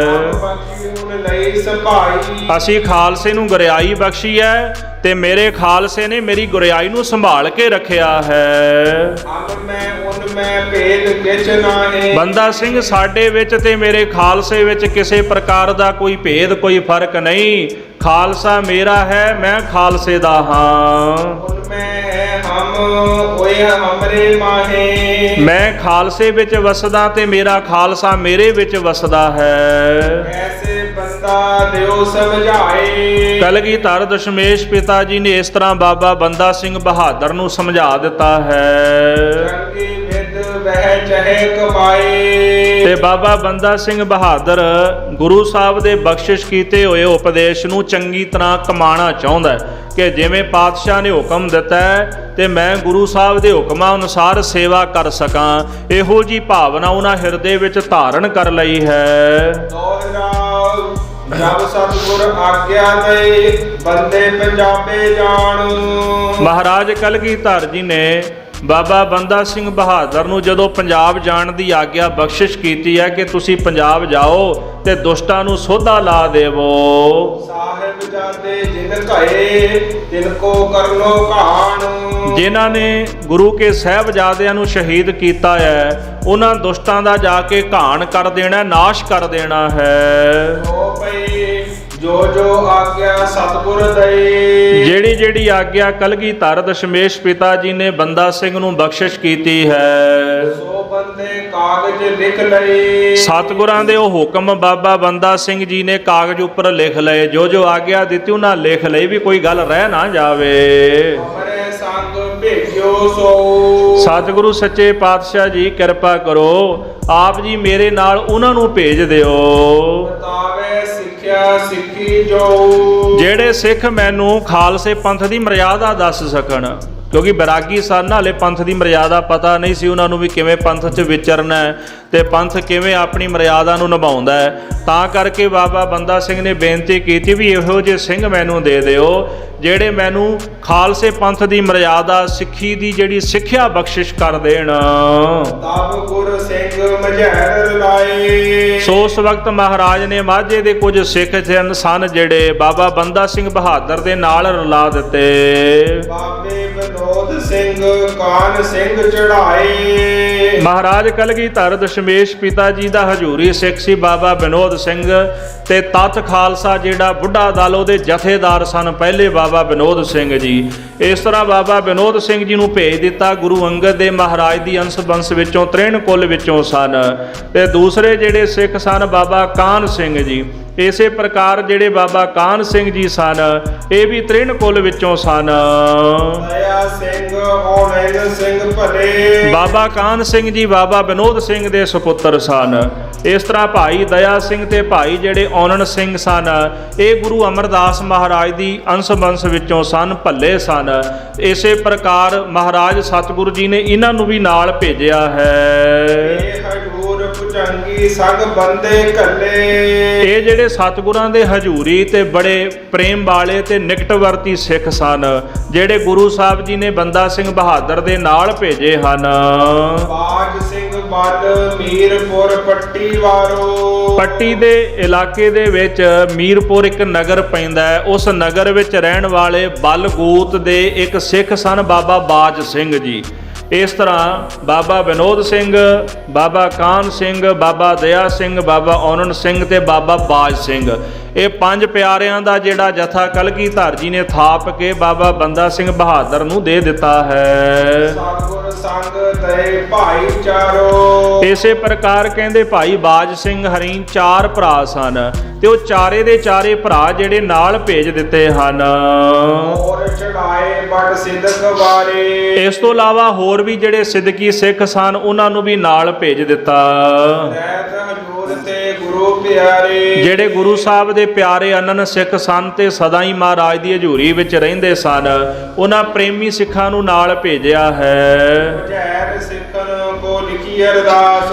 ਤੇ ਜਿਹੜੇ ਮਾਝੇ ਦੇ ਇਲਾਕੇ ਦੇ ਸਿੱਖ ਸਨ ਉਹਨਾਂ ਨੂੰ ਵੀ ਮਹਾਰਾਜ ਨੇ ਹੁਕਮਨਾਮਾ ਲਿਖ ਦਿੱਤਾ ਹੈ। ਇਕਤ ਆਇਓ ਬੰਦੇ ਕਹੀ ਪਾਸ। ਹੁਕਮਨਾਮੇ ਵਿੱਚ ਲਿਖਿਆ ਵੀ ਭਾਈ ਜਦੋਂ ਵੀ ਸਾਡਾ ਹੁਕਮਨਾਮਾ ਤੁਸੀਂ ਵੇਖੋ ਤੇ ਹੁਕਮਨਾਮਾ ਵੇਖਦਿਆਂ ਤਿਆਰ ਬਰ ਤਿਆਰ ਹੋ ਕੇ ਮਾਝੇ ਦੇ ਜਿੰਨੇ ਵੀ ਸਿੱਖ ਨੇ ਬਾਬਾ ਬੰਦਾ ਸਿੰਘ ਬਹਾਦਰ ਦੀ ਫੌਜ ਦੇ ਵਿੱਚ ਪਹੁੰਚ ਜਾਣ। ਜੋ ਹੈ ਦੋਖੇ ਖਾਲਸੇ ਭਾਰੇ। ਇਸ ਤਰ੍ਹਾਂ ਪੰਜਾਬ ਦੇ ਵਿੱਚ ਜਿਹੜੇ ਜਿਹੜੇ ਖਾਲਸੇ ਦੇ ਦੋਖੀ ਨੇ ਜਿਨ੍ਹਾਂ ਨੇ ਖਾਲਸੇ ਨੂੰ ਸਜ਼ਾ ਦਿੱਤੀ, ਸਿੰਘ ਸ਼ਹੀਦ ਕੀਤੇ ਹਨ, ਸਾਹਿਬ ਜਾਦੇ ਹੈ ਮਾਰੇ। ਜਿਨ੍ਹਾਂ ਨੇ ਸਾਹਿਬਜ਼ਾਦਿਆਂ ਨੂੰ ਸ਼ਹੀਦ ਕੀਤਾ ਹੈ। ਤੇ ਜਿਹੜੇ ਪਰਬਤੀ ਨੇ ਜਿਨ੍ਹਾਂ ਨੇ ਸੋਹਾਂ ਖਾ ਕੇ ਆਨੰਦਪੁਰ ਸਾਹਿਬ ਦੇ ਵਿੱਚ ਫਿਰ ਵੀ ਸਿੱਖਾਂ ਦੇ ਉੱਪਰ ਹਮਲਾ ਕੀਤਾ, ਅਨੇਕਾਂ ਸਿੱਖਾਂ ਨੂੰ ਸ਼ਹੀਦ ਕੀਤਾ ਹੈ। ਇਹਨਾਂ ਸਾਰਿਆਂ ਦਾ ਨਾਸ਼ ਕਰ ਦੇਣਾ ਹੈ। ਪਹਾੜੀ ਇਲਾਕਾ ਲੁੱਟ ਲੈਣਾ, ਸਰਹੰਦ ਸਮਾਣਾ ਸਢੋਰਾ ਉਜਾੜ ਦੇਣਾ ਹੈ। ਸਭ ਤੋਂ ਪਹਿਲਾਂ ਜਿਹੜਾ ਸੂਬਾ ਸਰਹੰਦ ਵਜ਼ੀਰ ਖਾਂ ਹੈ ਉਹਨੂੰ ਮਾਰ ਦੇਣਾ ਹੈ। ਜੋ ਮਰ ਵੀ ਜਾਏ ਨਾ ਤੇ ਉਹਦਾ ਜਿਹੜਾ ਸਰੀਰ ਹੋਵੇਗਾ, ਉਹਦੀ ਲੋਥ ਹੋਵੇਗੀ, ਉਹਨੂੰ ਵੀ ਖੁਆਰ ਕਰਨਾ। ਉਹਨੂੰ ਪਤਾ ਲੱਗੇ ਕਿ ਮੈਂ ਗੁਰੂ ਸਾਹਿਬ ਦੇ ਸਾਹਿਬਜ਼ਾਦਿਆਂ ਨੂੰ ਸ਼ਹੀਦ ਕੀਤਾ, ਬੜਾ ਵੱਡਾ ਪਾਪ ਕੀਤਾ। ਉਹਨੂੰ ਆਪਣੇ ਕੀਤੇ ਹੋਏ ਪਾਪ ਦਾ ਫਲ ਜਿਹੜਾ ਉਹ ਪ੍ਰਾਪਤ ਹੋਣਾ ਚਾਹੀਦਾ ਹੈ। ਜਦੋਂ ਇਸ ਤਰ੍ਹਾਂ ਮਹਾਰਾਜ ਨੇ ਬਾਬਾ ਵਿਨੋਦ ਸਿੰਘ ਹਰੀ ਹੋਰ ਜਿਹੜੇ ਮੁਖੀ ਸਿੰਘ ਸਨ ਬਾਬਾ ਬੰਦਾ ਸਿੰਘ ਬਹਾਦਰ ਦੇ ਨਾਲ ਤੋਰ ਦਿੱਤੇ ਤੇ ਉਦੋਂ ਸਾਰੇ ਖਾਲਸੇ ਨੇ ਹੱਥ ਜੋੜ ਕੇ ਅਰਦਾਸ ਕੀਤੀ ਹੈ। ਦੋਨੇ ਹੱਥ ਜੋੜ ਕੇ ਖਾਲਸਾ ਸਤਿਗੁਰਾਂ ਦੇ ਪਾਸ ਖਲੋ ਗਿਆ ਤੇ ਬੇਨਤੀ ਕਰਦਾ ਹੈ, ਹੇ ਹਜ਼ੂਰ, ਹੇ ਸਤਿਗੁਰੂ, ਆਪ ਜੀ ਨੇ ਜਿਹੜੀ ਪਾਤਸ਼ਾਹੀ ਹੈ ਆਪਣੇ ਖਾਲਸੇ ਨੂੰ ਬਖਸ਼ਿਸ਼ ਕੀਤੀ ਹੈ ਤੇ ਹਰ ਪ੍ਰਕਾਰ ਦਾ ਫੈਸਲਾ ਲੈਣਾ, ਹਰ ਪ੍ਰਕਾਰ ਦੀ ਮਰਿਆਦਾ ਨੂੰ ਨਿਭਾਉਣਾ, ਇਹ ਸਭ ਕੁਝ ਆਪ ਜੀ ਨੇ ਖਾਲਸੇ ਨੂੰ ਬਖਸ਼ਿਆ ਹੈ। ਤੇ ਸਤਿਗੁਰੂ ਜਿਹੜੀ ਪਾਤਸ਼ਾਹੀ ਹੈ ਨਾ, ਆਪ ਜੀ ਨੇ ਕਈ ਵਾਰੀ ਬਚਨ ਕਹਿ ਕੇ ਖਾਲਸੇ ਨੂੰ ਬਖਸ਼ੀ ਹੈ। ਜਦੋਂ ਵੀ ਮੌਕਾ ਮਿਲਦਾ ਖੁਸ਼ ਹੁੰਦੇ, ਦਇਆ ਦੇ ਘਰ ਵਿੱਚ ਆਉਂਦੇ ਕਲਗੀਧਰ ਜੀ ਤੇ ਖਾਲਸੇ ਨੂੰ ਪਾਤਸ਼ਾਹੀ ਦਾ ਵਰ ਦਿੰਦੇ ਵੀ ਤੁਹਾਡੀ ਪਾਤਸ਼ਾਹੀ ਹੋਵੇਗੀ, ਤੁਹਾਡਾ ਆਪਣਾ ਰਾਜ ਹੋਵੇਗਾ ਤੇ ਤੁਸੀਂ ਪ੍ਰਪੱਕ ਰਹਿਣਾ ਗੁਰੂ ਘਰ ਦੇ ਵਿੱਚ, ਗੁਰੂ ਗ੍ਰੰਥ ਸਾਹਿਬ ਤੇ ਨਿਸ਼ਾਨ ਸਾਹਿਬ ਦੇ ਤਾਬਿਆਦਾਰ ਬਣ ਕੇ ਰਹਿਣਾ, ਸਦਾ ਏਕਤਾ ਦੇ ਵਿੱਚ ਤੇ ਤਿਆਰ ਬਰ ਤਿਆਰ ਰਹਿਣਾ, ਕੱਚੇ ਪਿੱਲੇ ਨਹੀਂ ਬਣਨਾ। ਮਹਾਰਾਜ ਦਾ ਹੁਕਮ ਹੋਇਆ ਸੀ ਨਾ ਸਤਿਗੁਰੂ ਕਲਗੀਧਰ ਜੀ ਦਾ ਵੀ ਜਿੰਨੀ ਦੇਰ ਤੱਕ ਖਾਲਸਾ ਮੇਰੇ ਬਚਨਾਂ ਨੂੰ ਕਮਾਏਗਾ ਉਨੀ ਦੇਰ ਤੱਕ ਤਾਂ ਮੈਂ ਖਾਲਸੇ ਦੀ ਪੈਰਵਾਈ ਕਰਾਂਗਾ, ਖਾਲਸੇ ਦੇ ਨਾਲ ਰਵਾਂਗਾ, ਅੰਗ ਸੰਗ ਰਵਾਂਗਾ। ਜਬ ਲਗ ਖਾਲਸਾ ਰਹਿ ਨਿਆਰਾ, ਤਬ ਲਗ ਤੇਜ ਦਿਓ ਮੈਂ ਸਾਰਾ। ਹੁਣ ਕੀ ਹੋਇਆ, ਕਿੱਥੇ ਗਿਆ ਸਾਡਾ ਨਿਆਰਾਪਣ? ਖਤਮ ਹੋ ਗਿਆ ਨਾ। ਜਿਨ੍ਹਾਂ ਦੇ ਕੋਲ ਨਿਆਰਾਪਣ ਹੈ, ਨਿਹੰਗ ਸਿੰਘ ਜਥੇਬੰਦੀਆਂ, ਹੋਰ ਜਥੇਬੰਦੀਆਂ, ਉਹਨਾਂ ਨੂੰ ਤਾਂ ਅਸੀਂ ਨਿੰਦੀ ਜਾਂਦੇ ਹਾਂ, ਜਿਨ੍ਹਾਂ ਨੇ ਅੱਜ ਵੀ ਨਿਆਰਾਪਣ ਰੱਖਿਆ ਹੋਇਆ। ਤੇ ਅਸੀਂ ਰਲ ਕੇ ਕੱਚੇ ਪਿੱਲਿਆਂ ਦੇ ਵਿੱਚ ਤੇ ਅਸੀਂ ਨਿੰਦਿਆ ਉਹਨਾਂ ਦੀ ਕਰੀ ਜਾਂਦੇ ਹਾਂ। ਮਹਾਰਾਜ ਖੁਸ਼ ਕਿਹਨਾਂ ਤੇ ਨੇ? ਜਿਨ੍ਹਾਂ ਕੋਲ ਨਿਆਰਾਪਣ ਹੈ। ਗੁਰੂ ਕਾ ਪੰਥ, ਜਥੇਬੰਦੀਆਂ, ਉਹ ਅਸਲੀ ਪੰਥ ਹੈ ਗੁਰੂ ਕਾ। ਹਜ਼ੂਰ ਸਾਹਿਬ ਮਹਾਰਾਜ ਵਰਤਦੇ, ਉਹਨਾਂ ਨਿਆਰਾਪਣ ਰੱਖਿਆ, ਗੁਰੂ ਦੀ ਮਰਿਆਦਾ ਰੱਖੀ ਹੈ। ਸਤਿਗੁਰੂ ਕਲਗੀਧਰ ਪ੍ਰਤੱਖ ਵਰਤਦੇ ਨੇ, ਨੰਦੇੜ ਦੀ ਧਰਤੀ ਤੇ ਸ੍ਰੀ ਅਫਜ਼ਲ ਨਗਰ ਸਾਹਿਬ ਵਰਤਦੇ ਨਾ ਮਹਾਰਾਜ। ਨਿਆਰਾਪਣ ਦਿੱਤਾ ਸੀ ਮਹਾਰਾਜ ਨੇ, ਪਰ ਅਸੀਂ ਗਵਾ ਲਿਆ। ਮਹਾਰਾਜ ਕਹਿੰਦੇ ਜਬ ਲਗ ਖਾਲਸਾ ਰਹਿ ਨਿਆਰਾ, ਤਬ ਲਗ ਤੇਜ ਦਿਓ ਮੈਂ ਸਾਰਾ। ਇਹਨਾਂ ਨੂੰ ਮੈਂ ਆਪਣਾ ਪ੍ਰਤਾਪ ਬਖਸ਼ਿਸ਼ ਕਰਾਂਗਾ। ਤੇਜ ਦਾ ਆਖਰੀ ਅਰਥ ਹੈ ਪ੍ਰਤਾਪ, ਕਲਾ ਗੁਰੂ ਦੀ। ਪਰ ਫਿਰ ਕੀ ਬਚਨ ਹੋਇਆ, ਜਾਵੇ ਗਹਿ ਵਿਪਰਨ ਕੀ ਰੀਤ, ਮੈਂ ਨਾ ਕਰੋ ਇਨ ਕੀ ਪ੍ਰਤੀਤ। ਜਦੋਂ ਵਿਪਰਵਾਦ ਅਸੀਂ ਗ੍ਰਹਿਣ ਕਰ ਲਵਾਂਗੇ ਨਾ, ਮਹਾਰਾਜ ਕਹਿੰਦੇ ਫਿਰ ਤੁਹਾਡੇ ਤੇ ਮੈਂ ਮਾਣ ਨਹੀਂ ਕਰ ਸਕਦਾ। ਜਾਵੇ ਗਹਿ ਵਿਪਰਨ ਕੀ ਰੀਤ, ਮੈਂ ਨਾ ਕਰੋ ਇਨ ਕੀ ਪ੍ਰਤੀਤ। ਪ੍ਰਤੀਤ ਦਾ ਆਖਰੀ ਅਰਥ ਹੁੰਦਾ ਵਿਸ਼ਵਾਸ। ਹੁਣ ਉਹ ਜਿਹੜਾ ਵਿਪਰਵਾਦ ਅਸਾਂ ਧਾਰਨ ਕਰ ਲਿਆ, ਅਸੀਂ ਜਥੇਬੰਦੀਆਂ ਦੀ ਮਰਿਆਦਾ ਨੂੰ ਵਿਪਰਵਾਦ ਕਹਿੰਦੇ ਹਾਂ। ਜਥੇਬੰਦੀਆਂ ਦੀ ਮਰਿਆਦਾ ਨੂੰ ਵਿਪਰਵਾਦ ਕਹਿ ਰਹੇ ਹਾਂ ਨਾ। ਉਹ ਵਿਪਰਵਾਦ ਨਹੀਂ, ਉਹ ਮਰਿਆਦਾ ਪੰਥ ਦੀ ਹੈ। ਆਖੇ ਜੀ ਮੈਂ ਤੁਹਾਨੂੰ ਕੁਝ ਉਦਾਹਰਨਾਂ ਦੇ ਦਿੰਦਾ ਵੀ ਗੁਰੂ ਘਰ 'ਚ ਜੋਤ ਲਾ ਲਈ, ਨਾਰੀਅਲ ਰੱਖ ਲਿਆ, ਵਿਪਰਵਾਦ ਹੋ ਗਿਆ। ਅਖੰਡ ਪਾਠ ਸਾਹਿਬ ਕਰਨਾ ਵਿਪਰਵਾਦ ਹੋ ਗਿਆ। ਸੁਚਮਤਾਈ ਰੱਖਣੀ ਵਿਪਰਵਾਦ ਹੋ ਗਿਆ। ਵਿਵੇਕ ਦਾ ਲੰਗਰ ਤਿਆਰ ਕਰਨਾ ਵਿਪਰਵਾਦ ਹੋ ਗਿਆ। ਯਾਨੀ ਕਿ ਬਹੁਤ ਸਾਰੀਆਂ ਮਰਿਆਦਾ ਨੇ ਜਿਨ੍ਹਾਂ ਤੇ ਕਿੰਤੂ ਕੀਤਾ ਜਾਂਦਾ ਹੈ, ਵੀ ਵਿਪਰਵਾਦ ਹੈ। ਮੈਨੂੰ ਇੱਕ ਚੀਜ਼ ਦੱਸੋ, ਜਿਹੜਾ ਬ੍ਰਾਹਮਣ ਹੈ ਉਹ ਆਪਣਾ ਧਰਮ ਕਮਾਉਂਦਾ ਹੈ, ਕੀ ਨਾਰੀਅਲ ਇਕੱਲੇ ਬ੍ਰਾਹਮਣ ਦਾ? ਤੁਸੀਂ ਨਹੀਂ ਖਾਂਦੇ? ਜੋਤ ਗੁਰੂ ਘਰ 'ਚ ਜਗਦੀ ਹੈ, ਸ਼ਹੀਦਾਂ ਦੀ ਜੋਤ ਜਗਦੀ ਹੈ। ਦੁਹਨਵਾਰ ਸਾਹਿਬ ਜਗ ਰਹੀ, ਉਦੋਂ ਦੀ ਜਗ ਰਹੀ ਜਦੋਂ ਦਾ ਮਹਾਰਾਜ ਗੁਰੂ ਤੇਗ ਬਹਾਦਰ ਸਾਹਿਬ ਜੀ ਨੇ ਇੱਥੇ ਚਰਨ ਪਾਏ ਤੇ ਅਸਥਾਨ ਬਣਿਆ। ਅਨੰਦਪੁਰ ਸਾਹਿਬ, ਹਰਿਮੰਦਰ ਸਾਹਿਬ, ਹਜ਼ੂਰ ਸਾਹਿਬ, ਸਾਰੇ ਅਸਥਾਨਾਂ 'ਤੇ ਜਿੰਨੇ ਇਤਿਹਾਸਕ ਸਥਾਨ ਨੇ, ਇਤਿਹਾਸ ਵਿੱਚ ਜ਼ਿਕਰ ਵੀ ਆਉਂਦਾ ਕਈ ਥਾਵਾਂ 'ਤੇ।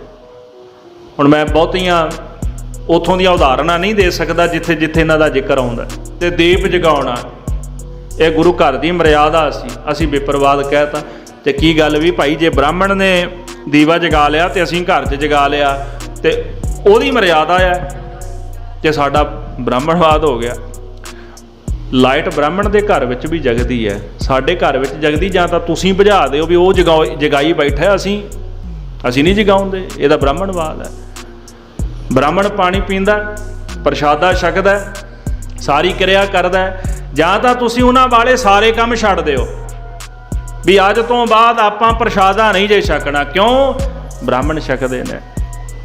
ਵੀ ਅੱਜ ਤੋਂ ਬਾਅਦ ਆਪਾਂ ਨਹਾਉਣਾ ਕੋਈ ਨਹੀਂ, ਆਪਾਂ ਪੈਸਾ ਵੀ ਨਹੀਂ ਕਮਾਉਣਾ, ਆਪਾਂ ਘਰ 'ਚ ਵੀ ਨਹੀਂ ਰਹਿਣਾ, ਆਪਾਂ ਸ਼ਮਾਨ ਥੱਲੇ ਰਵਾਂਗੇ। ਕਿਉਂ?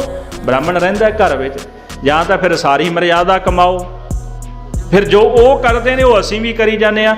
ਮੈਨੂੰ ਇੱਕ ਚੀਜ਼ ਸਮਝ ਨਹੀਂ ਆਉਂਦੀ ਵੀ ਜੋ ਉਹ ਕਰਦੇ ਨੇ, ਅਸੀਂ ਆਪਣੀ ਦੁਨਿਆਵੀ ਜ਼ਿੰਦਗੀ 'ਚ ਉਹ ਸਾਰਾ ਕੁਝ ਕਰਦੇ ਹਾਂ, ਫਿਰ ਗੁਰੂ ਘਰ ਦੀ ਮਰਿਆਦਾ ਤੇ ਕਿੰਤੂ ਪਰੰਤੂ ਕਿਉਂ ਹੈ? ਇਹ ਨਹੀਂ ਸਮਝ ਆਉਂਦਾ। ਅੱਜ ਤੱਕ ਕਿਸੇ ਮਹਾਂਪੁਰਸ਼ ਨੇ ਇੰਨਾ ਕਿੰਤੂ ਪਰੰਤੂ ਨਹੀਂ ਕੀਤਾ ਜਿੰਨਾ ਅੱਜ ਕੱਲ੍ਹ ਸਾਡੇ ਅਨਪੜ੍ਹਾਂ ਨੇ ਕਰਨਾ ਸ਼ੁਰੂ ਕਰ ਦਿੱਤਾ ਹੈ। ਬੜੇ ਲਿਖੇ ਅਨਪੜ੍ਹ ਬਣ ਗਏ ਨਾ। ਕਿਉਂ? ਮਸ਼ਕੀਨ ਜੀ ਇੱਕ ਵਚਨ ਕਹਿੰਦੇ ਸਨ, ਕਹਿੰਦੇ ਜਿਹੜੇ ਇਹ ਥੋੜ੍ਹਾ ਜਿਹਾ ਜ਼ਿਆਦਾ ਪੜ੍ਹ ਜਾਂਦੇ ਨਾ, ਵੈਸੇ ਜ਼ਿਆਦਾ ਜੂਦੇ ਤਾਂ ਕੋਈ ਨਹੀਂ ਪੜ੍ਹੇ, 6 ਮਹੀਨੇ 'ਚ ਪ੍ਰਚਾਰਕ ਬਣ ਜਾਂਦੇ ਨੇ। ਇਹ ਉਹ ਲੋਕ ਨੇ ਜਿਹੜੇ ਨਾ ਤਾਂ ਅਨਪੜ੍ਹ ਨੇ ਨਾ ਹੀ ਪੜ੍ਹੇ ਨੇ, ਇਹ ਵਿੱਚ ਵਿਚਾਲੇ ਨੇ, ਬਸ ਇਹ ਕੜੇ ਹੀ ਨੇ। 2-4 ਲੈਕਚਰ ਯਾਦ ਕਰ ਲਏ ਤੇ ਚਲੋ ਜੀ ਪ੍ਰਚਾਰਕ ਬਣ ਗਏ। ਤੇ ਪ੍ਰਚਾਰਕਾਂ ਦੇ ਸਟੇਜ ਤੇ ਬਹਿ ਕੇ ਬਸ ਨਿੰਦਿਆ ਹੀ ਕਰੀ ਜਾਣੀ, ਕਦੀ ਸੰਤ ਨੂੰ ਧੂ ਲਿਆ ਤੇ ਕਦੀ ਮਰਿਆਦਾ ਨੂੰ ਧੂ ਲਿਆ, ਵੀ ਬਾਹਮਣ ਬਾਹਮਣ ਬਾਹਮਣ, ਬਸ ਹੋਰ ਕੁਛ ਹੈ ਸਾਡੇ ਕੋਲ? ਕਦੀ ਪੁਜਾਰੀ ਪੁਜਾਰੀ ਪੁਜਾਰੀ, ਹੋਰ ਕੀ ਹੈ ਸਾਡੇ ਕੋਲ? ਇਹੀ ਕੁਝ ਰਹਿ ਗਿਆ ਨਾ। 2-2 3-3 ਘੰਟੇ ਦਾ ਦੀਵਾਨ ਲਾ ਕੇ ਬਸ ਪੁਜਾਰੀ ਪੁਜਾਰੀ ਗਾਈ ਜਾਣਾ। ਉਹ ਭਲਿਆ ਲੋਕਾਂ ਜੇ ਕਿਤੇ ਗੁਰੂ ਗੁਰੂ ਕਰੇ ਨਾ, ਤੇਰਾ ਭਲਾ ਹੋ ਜਾਏ ਤੇ ਸੁਣਨ ਵਾਲਿਆਂ ਦਾ ਵੀ ਹੋ ਜਾਏ। ਤੇ ਜਦੋਂ ਅਸੀਂ ਸਟੇਜ ਤੇ ਬਹਿ ਕੇ ਪੁਜਾਰੀ ਬ੍ਰਾਹਮਣ ਗਾਈ ਜਾਣਾ, ਭਾਈ ਜੇ ਉਹ ਤੁਹਾਨੂੰ ਕੁਝ ਕਹਿ ਦੇਣ, ਤੁਸੀਂ ਅਗਲੇ ਦੇ ਧਰਮ ਨੂੰ ਬੁਰਾ ਭਲਾ ਬੋਲ ਰਹੇ ਹੋ, ਮਾੜਾ ਕਹਿ ਰਹੇ ਹੋ, ਜੇ ਉਹ ਤੁਹਾਨੂੰ ਮਾੜਾ ਕਹਿੰਦੇ ਫਿਰ ਤੁਹਾਨੂੰ ਤਕਲੀਫ ਹੁੰਦੀ ਹੈ। ਕਿਸੇ ਦੇ ਧਰਮ ਨੂੰ ਬੁਰਾ ਨਾ ਕਹੋ। ਗੁਰੂ ਨਾਨਕ ਸਾਹਿਬ ਮਹਾਰਾਜ ਨੇ ਇਨਸਾਨ ਦੀਆਂ ਕਮੀਆਂ ਮੂਹਰੇ ਰੱਖੀਆਂ, ਬੁਰਾ ਨਹੀਂ ਕਿਹਾ ਕਿਸੇ ਨੂੰ। ਨਾ ਮਹਾਰਾਜ ਮੁਸਲਮਾਨ ਨੂੰ ਬੁਰਾ ਕਹਿੰਦੇ, ਨਾ ਹਿੰਦੂ ਨੂੰ ਬੁਰਾ ਕਹਿੰਦੇ ਨੇ, ਉਹਨਾਂ ਦੀਆਂ ਕਮੀਆਂ ਮੂਹਰੇ ਰੱਖਦੇ ਵੀ ਤੁਹਾਡੇ ਵਿੱਚ ਇਹ ਕਮੀਆਂ ਨੇ, ਆਪਣੀਆਂ ਕਮੀਆਂ ਸੁਧਾਰੋ। ਤੁਸੀਂ ਰੱਬ ਦੇ ਸੱਚੇ ਬੰਦੇ ਬਣੋ, ਉਹਦੇ ਭਗਤ ਬਣੋ। ਮਹਾਰਾਜ ਇਹ ਸਮਝਾਉਂਦੇ ਰਹੇ ਤੇ ਅਸਾਂ ਕਿਸੇ ਹੋਰ ਪਾਸੇ ਹੀ ਤੁਰ ਪਏ। ਕਿਸੇ ਨੂੰ ਬੁਰਾ ਸਾਬਤ ਨਹੀਂ ਕਰਨਾ ਚਾਹੀਦਾ, ਖਾਸ ਕਰਕੇ ਧਰਮ ਦੇ ਮਾਮਲੇ ਦੇ ਵਿੱਚ। ਇਸ ਕਰਕੇ ਸਾਧ ਸੰਗਤ ਜੀ, ਜਿੱਥੇ ਬ੍ਰਾਹਮਣਵਾਦ ਦੀ ਗੱਲ ਅਸੀਂ ਕਰਦੇ ਹਾਂ ਨਾ, ਵਿਪਰਵਾਦੀ ਸੋਚ ਕੀ ਹੈ, ਕੱਟੜਵਾਦਤਾ ਦੀ ਸੋਚ ਕੀ ਹੈ? ਧਰਮ ਨੂੰ ਨਿੰਦਣਾ, ਕਿਸੇ ਧਰਮ ਨੂੰ ਨਿੰਦਣਾ, ਤਰਕ ਵਿਤਰਕ ਕਰਨਾ। ਗੁਰਬਾਣੀ ਜਦੋਂ ਪੜ੍ਹੀਏ, ਕਿਆ ਪੜ੍ਹੀਏ ਕਿਆ ਗੁਨੀਆਂ, ਕਿਆ ਵੇਦ ਪੁਰਾਨਾ ਸੁਣੀਏ, ਪੜ੍ਹੇ ਸੁਣੇ ਕਿਆ ਹੋਈ, ਜੋ ਸਹਿਜ ਨਾ ਮਿਲਿਓ ਸੋਈ, ਕਿੰਨੀਆਂ ਉਦਾਹਰਨਾਂ ਆਉਂਦੀਆਂ ਨੇ। ਇਹ ਸੀਗਾ ਵਿਪਰਵਾਦ।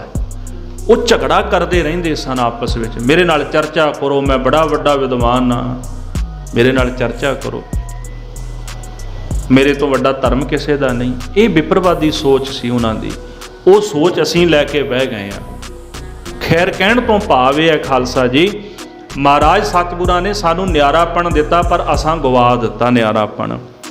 ਅਸੀਂ ਆਪ ਵਿਪਰਵਾਦ ਦੇ ਵਿੱਚ ਚੱਕਰ 'ਚ ਪੈ ਗਏ। ਤੇ ਅਸੀਂ ਜਿਨ੍ਹਾਂ ਨੂੰ ਕਹਿੰਦੇ ਆ ਨਾ ਵੀ ਇਹ ਵਿਪਰਵਾਦ ਧਾਰਨ ਕਰੀ ਬੈਠੇ ਨੇ, ਉਹ ਤਾਂ ਗੁਰੂ ਕਾ ਪੰਥ ਹੈ। ਉਹ ਅੱਜ ਵੀ ਨਿਆਰੇਪਣ ਵਿੱਚ ਹੈ, ਨਾਲੇ ਉਹ ਤੁਹਾਡੀ ਪਰਵਾਹ ਨਹੀਂ ਕਰਦਾ।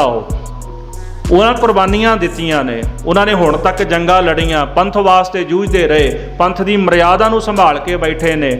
ਤੁਹਾਡੇ ਕੋਲੋਂ ਤਾਂ ਆਪਣਾ ਘਰ ਨਹੀਂ ਸੰਭਾਲਿਆ ਜਾਂਦਾ, ਉਹ ਸਾਰਾ ਪੰਥ ਸੰਭਾਲ ਕੇ ਬੈਠੇ ਹੋਏ ਨੇ। ਉਹਨਾਂ ਨੂੰ ਮਾੜਾ ਕਹਿਣ ਤੋਂ ਪਹਿਲਾਂ 100 ਵਾਰੀ ਸੋਚਿਆ ਕਰੋ।